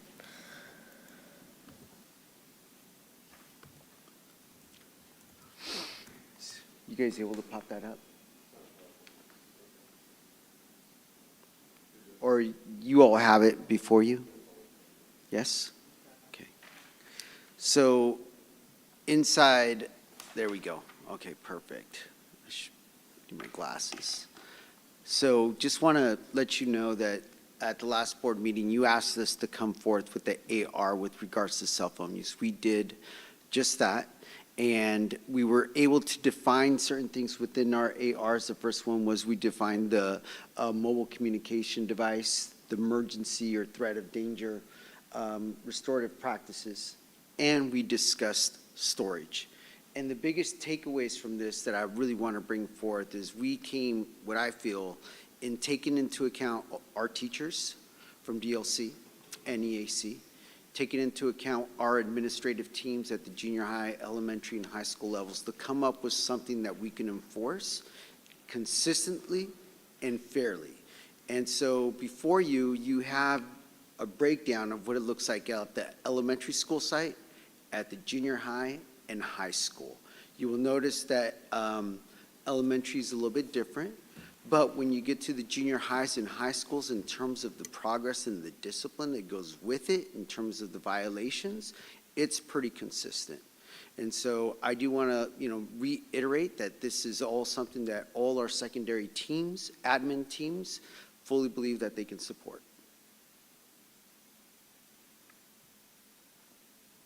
Who's scrolling through that thing, man? They're going so fast. Well, I don't know who's scrolling. Oh. So something that stood out to me, there was a typo that I haven't gone back to look to see if it's still there. There's two different versions, and the one that says AR 513 1.8 draft that was updated, added 626 is the most up-to-date document, I'm guessing. Anyway, I haven't looked at the typo, but something that really stood out to me that kind of had me concerned a bit is for secondary, so middle school and high school, third and beyond violation, where it says the student may be placed on a behavior contract and required to turn in their device to the administration daily. I feel like this is a bit too ambiguous, and I would be concerned that it's not being applied equitably, either student by student or site by site or administrator by administrator. The word may is always kind of a little bit of an orange flag for me. Where is that, Caitlin? So under the, under May third. be restricted from attending extracurricular activities. I mean, anytime that there's may Who's is kind of. scrolling? Who's scrolling? Who's in charge of that? Okay. Where is it? So the student may be placed, second to last bullet on the page, student may, may be placed on a behavior contract. No, and required to turn in their device to the administration daily. Well, I think that gives a little bit of discretion to staff. Third violation, I mean, this is going to be a relatively, I'd hope, small slice of our student lobby. And why there's a may in that is because when we talk to our administrators, if a student gets one taken away, let's say in October, once in December, and once in April, and it's spread out over the year, and we're not going to sit there and we're going to not do what we call a structured day where a student turns in their phone and they walk to class and those types of things. That's what would be a behavior contract would be. But if a student get all of a sudden in October, they got in their first week, maybe on that Friday, is being very disruptive to the admin about giving up their phones, that Let me type pick of up thing. on this narrative, Mr. Marchand. I mean, I've got a number of children. Now, one of whom is exactly the first kid that you described, who, oh man, it was once in, well, what did you say, October, another one in December, and then another one in April, Generally, a, well-intending guy, not somebody who's going to be just like a sneak trying to violate this thing like week in and week out. I've got another kid who, he'd be like in there, 3 times over the course of a couple of weeks. Not a bad person, just, any more than the rest of us anyway. But just, yeah, I mean, I think that the staff needs to And have a lot some of times we'll discretion. work with the parent on that behavior. I know the high schools do that on those behavioral contracts, and even the junior highs, they'll work with the parent. We want you to sign off, that we want your student to turn in their phone at the beginning of the school day, or you keep it before they come in. Those are those extreme cases where, and the kid is, or the student is being disruptive when taking the phone with them, and they're not respecting after it's done 1, 2, bang, bang. You know, we want to put them on some type of possible structured day where they have to turn their phone in, and we want the parents' support when it comes to that. That's a behavior Yeah, contract. I don't disagree with that. What I think I'm a little, concerned feels like a strong word. What I'm questioning is, if there should be more, just slightly better defined thresholds where, not left to the discretion of a site administrator that, well, 3 weeks has gone by, it's fine, it's kind of just a first violation now, because that's where we start to get that inconsistency. And, if there's a fourth violation within the same term, like, they will be placed on a behavior contract, and that phone should be taken away from them. I'd like to see a little bit more firmer language that would be applied. I agree with that. If that I mean, makes sense. Add a fourth one where it's like, hey, if you're in here 4 times on this, you're in trouble. Yeah. You know? And then, truthfully, and this is, I'm sure what admin is already brainstorming on, is, if there ends up being somehow a fifth violation, because they brought a second phone from school or something, then the length of time before they can start to earn their right, I'm talking about high schoolers at this point, their right to have their phone with them instead of having to turn it in at the office at the beginning of the day, becomes longer and longer. Maybe the first time that they have to go on the behavior contract, it's for the rest of the term. Or the next time, it's for the next 6 weeks. Or the next time, it's like, no, till the end of the school year. Or if it's the last week of school, no, actually, next year when you come back, you're starting on restriction. Those are the kind of like those thresholds to just show that we really mean business about this, because it's going to be a hard adjustment, and my bottom line has been hard and fast and consistent with this, because if we ease into it, or if there's a little bit too much gray area going into it, it's going to be much harder to implement it over the long term, and it will fall apart. Would you want to do, drop the hammer after, at the third? Some school districts are. No, I'm asking you if you think that we here at Chico Unified should drop the hammer on number 3. If it was, yes, it could, For the semester, maybe? You're really putting me in a hot Or for seat the right whole now. school year, you think? I think that for the whole school year is a little bit unreasonable, especially if it's in the beginning of the year, But I think that there could be a little bit of room for discretion. So we're not, no, a little bit, but there's a will. I'm anxious to hear what he has to say in response, because this is. Wasn't ready for this. I feel like. Here's my example, and let's say we have had 2 students that got into a verbal argument and there was pushing. This is away from the cell phone now. Why we have May when it comes to how many days a kid could be possibly suspended or put on some structured day if they got into a mutual push. Maybe that's 1 to 2 day. If kids are throwing, they get into a mutual combat and they're throwing back and forth, maybe that's a 2 to 3 day suspension. If one kid turns around and assaults a student, those are all 48,900 A1 or A2s, where we have this discretion of our administrators on how we do that. If we lock them in, say, nope, 1 punch, that's 3 days. 1 punch, 5 days. That's very difficult to do. I'm just saying that's why the May word is in there. You have to look at each individual thing and when it happens when we're doing that. There's different levels of that, of disrespect or situations when it comes to, if I'm. Yeah, but that's what, To add to that, that's why our admin teams really stressed upon the behavioral contract, because within the behavioral contract, depending upon that student, you can say, hey, it's going to be for this amount of time, it can be for this amount of time. All these restrictions can be set in stone or set in place for that student, and a way for them to earn their rights back if that's what we were to do. But therefore, the behavioral contract and the leeway for each admin and the student. I think I just am worried about too much subjectivity and discretion could lead to inequitable implementation. And too narrow, obviously, doesn't allow for equitable implementation as well. So, there does need to be a level of discretion. That's why we have site administrators.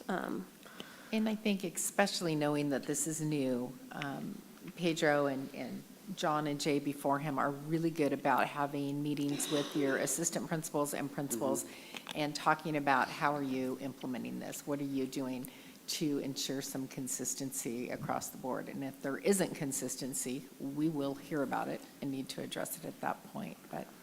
I mean, I definitely see all the points made about, you know, maybe being more consistent and verbiage and like consequences. I just really think where this is going to be most effective is how well that first violation is handled. I mean, to me, like in hearing, I believe it was, you know, Mr. McKay's approach at Bidwell.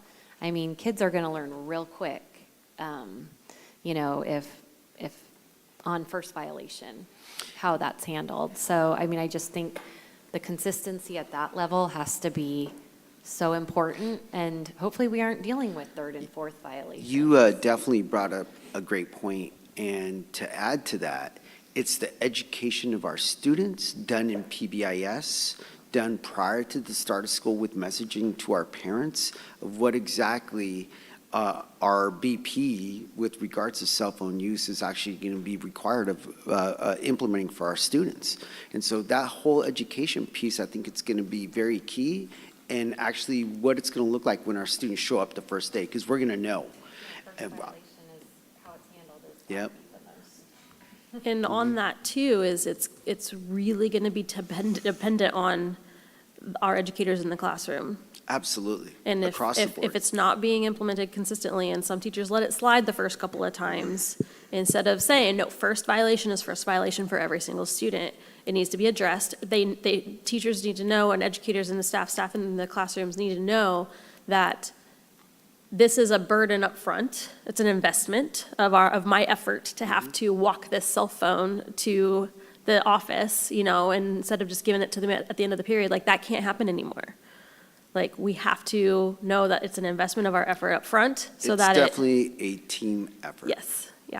And I know that I'm like That's okay, that's a great. speaking to the, That's a great point, Caitlin, because we're going, at the admin advance, that's where we meet with our admin teams before the school year starts. One of the things that's on our agenda is to go over this policy.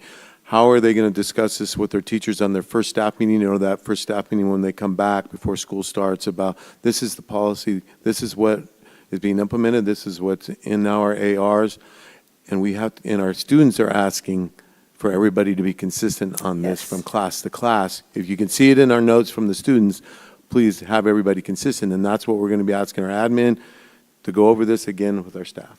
And I can And the new share teacher orientation. that our junior high team met last Friday with regards to this. on that note, just evidence is always nice. I would love, and I don't know if I'm speaking for the board here, and they could tell me no, because that's fair, to have an update, you know, at the November meeting that is another survey that is similar or the same as the survey that just went out, that, you know, that asks similar questions about how implementation is going, and, you know, using EduClimber data as well. That way we can see if there are some trends of inconsistent implementation, site by site, level by level kind of thing. I think that would be really valuable, and I think we need to do it early. So, you know, do it in November and then evaluate how it's going from there. Just a thought, yeah. Thank you.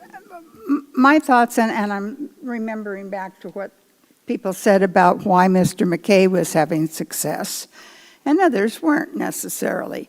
And I think one of the things that was very clear was that Bidwell was very clear through messages from administration and their teachers to the students on an ongoing basis. They didn't just cover it the first week of school, and then it was every week, you know. And it doesn't take much to put a sign up on the board and point to it and go, you know, put your phones away. That takes, what, 15 seconds?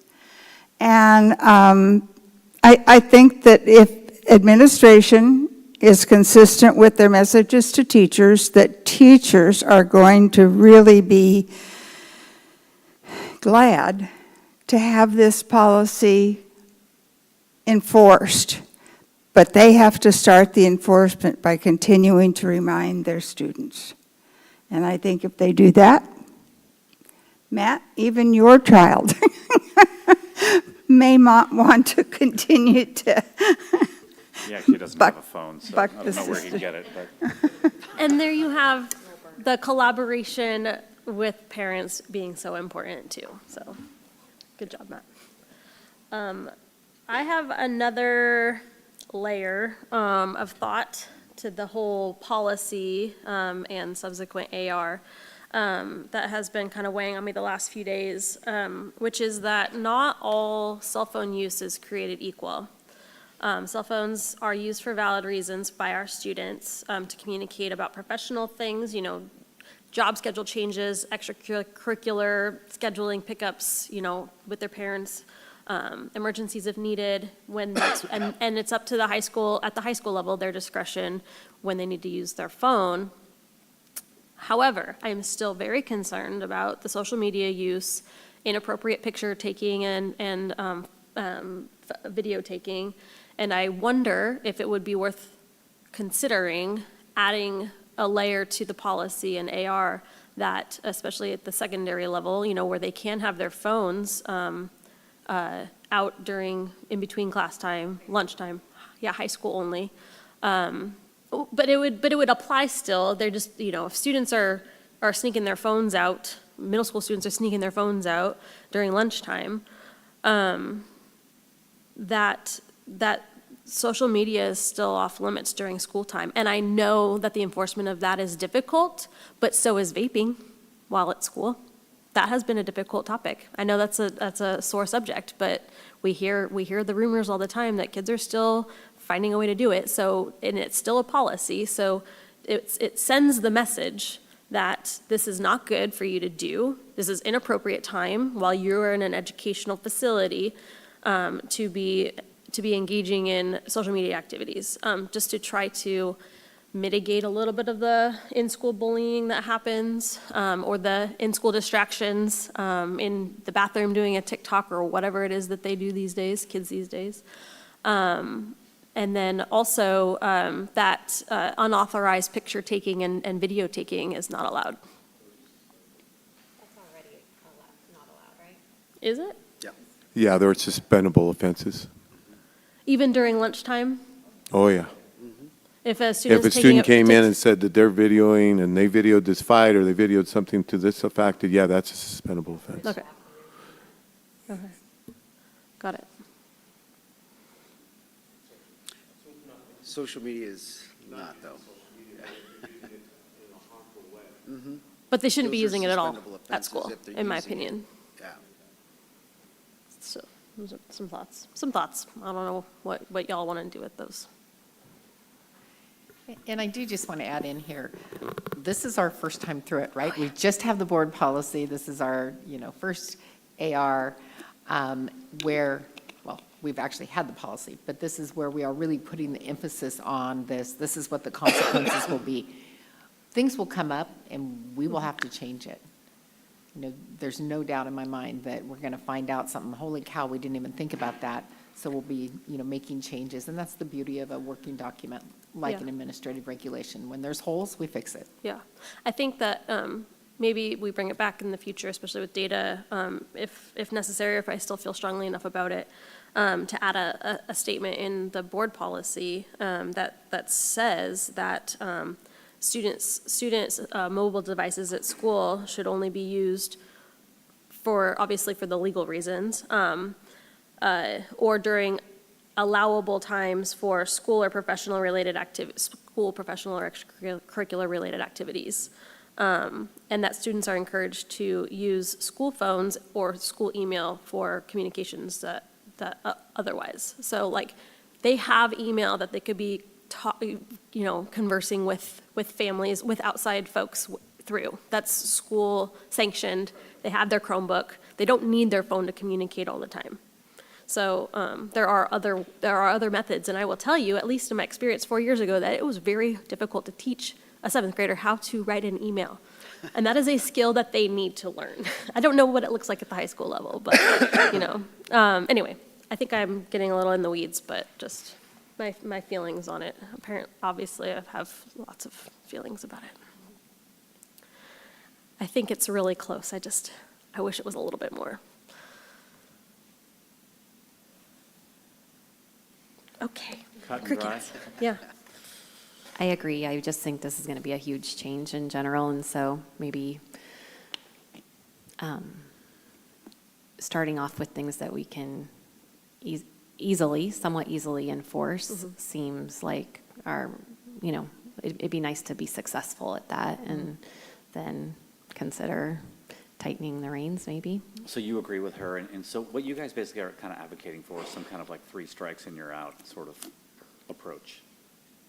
She was talking specifically about social media just recently. Is that what are you talking about? No? Oh, don't ask me questions like that. Clearer guidelines and consequences, basically. Yeah, and I think outlining better with our policy what is appropriate use of cell phones at school versus what's not. And then the consequences that go with those. Yeah, that sounds like a lot of getting into the weeds, maybe, with students. Like you're like talking to them about social media. I think I was trying to frame it more as what is appropriate use of mobile devices, which isn't social media. Communicating with, would you get in more trouble for doing that than just sort of communicating with your mom or? Oh, yeah. Uh-huh. But that, again, like, so going back to how would that be enforced? It probably couldn't be enforced 100% of the time, just like some of the other rules that we do try to enforce as best as we can, to the best of our ability, right?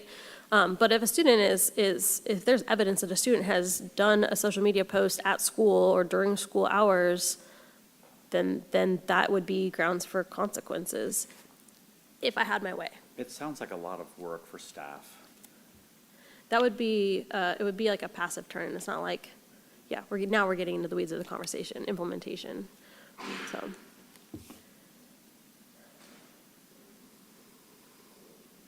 I mean, part of the elegance of the cell phone ban is that, it's straightforward and very visible and easy and, Yeah. and it's a clear, bright line, don't be on your cell phone.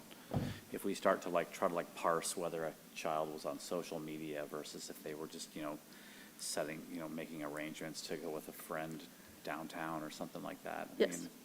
Matt, I am on the same page as you about the cell phone ban. If we could do it, I would vote for it today. But I don't think that we have the full support of the board, and it is impossible to implement according to staff. And so the things that weigh on me the most are inappropriate use of phones during school hours where they are allowed to have them, which especially to me is social media. I might have missed something. So this AR that you propose, you don't think you can enforce it?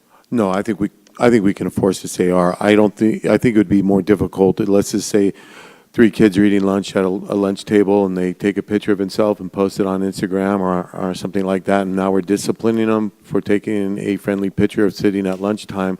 That's I think it's going to be very difficult for us to enforce, following everybody's social media if they're posting something. Now, if we get evidence where kids are posting something that is becoming inappropriate or harmful for another, that's a whole different conversation in how we discipline them.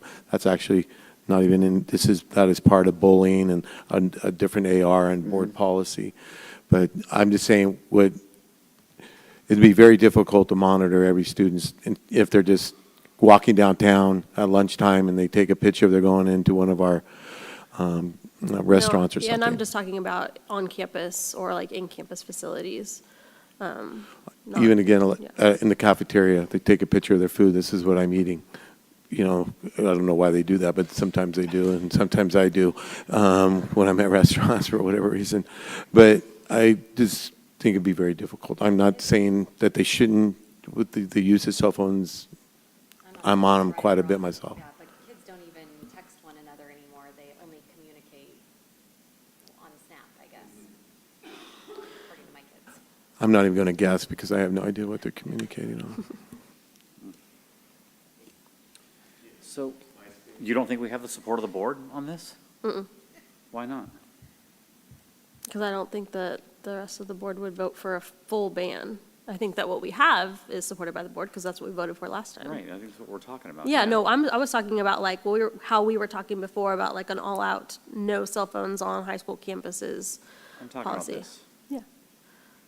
I was saying that I would support what we had originally sought out to do, which was the full ban, and we Yeah. ended up with this, and I was looking at some ways to elevate a little bit, just to alleviate some of those distractions that come up when kids want to constantly check their phone because they just posted on social media 20 minutes ago, and they want to know how many likes they have so far. Yeah, but I mean, right, I mean, so in grade schools and junior highs, they're not going to be doing that at all during school hours, first bell to last bell, right?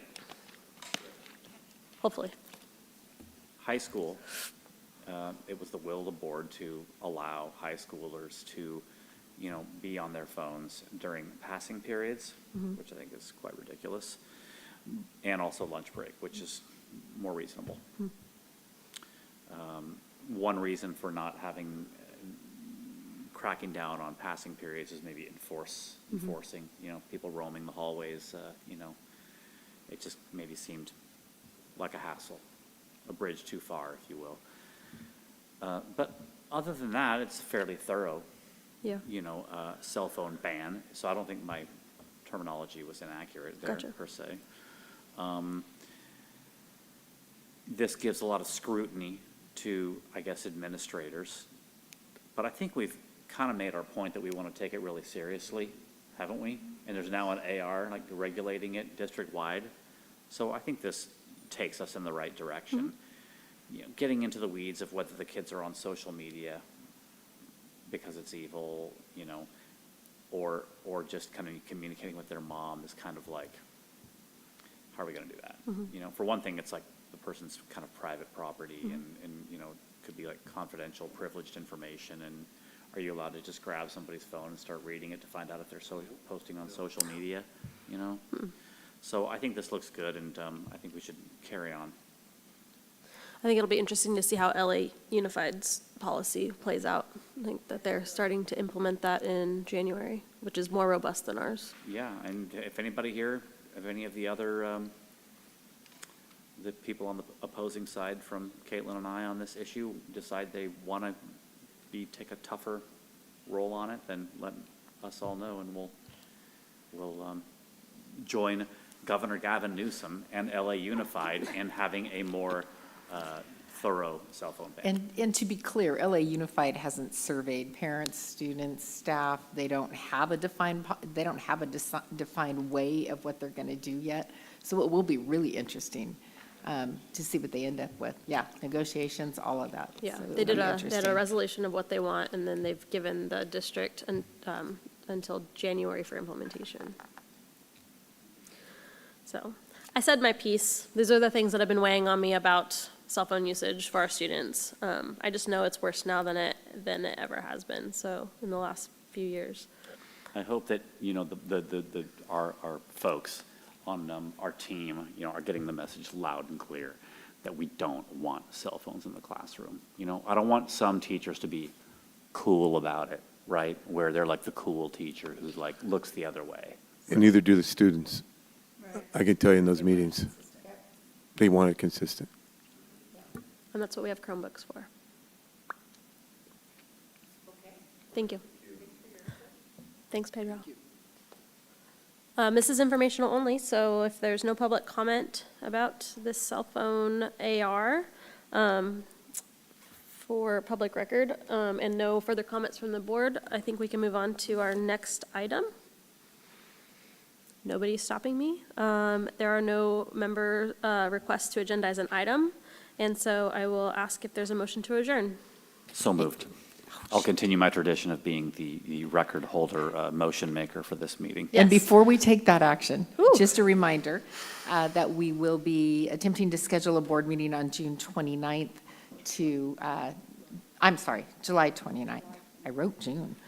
July 29th to discuss superintendent contract. Okay, thank you. We almost made it through the night being not anonymous, unanimous. The meeting is adjourned. Thank you. Kelly, to discuss what? Contract, superintendent contract. Superintendent contract.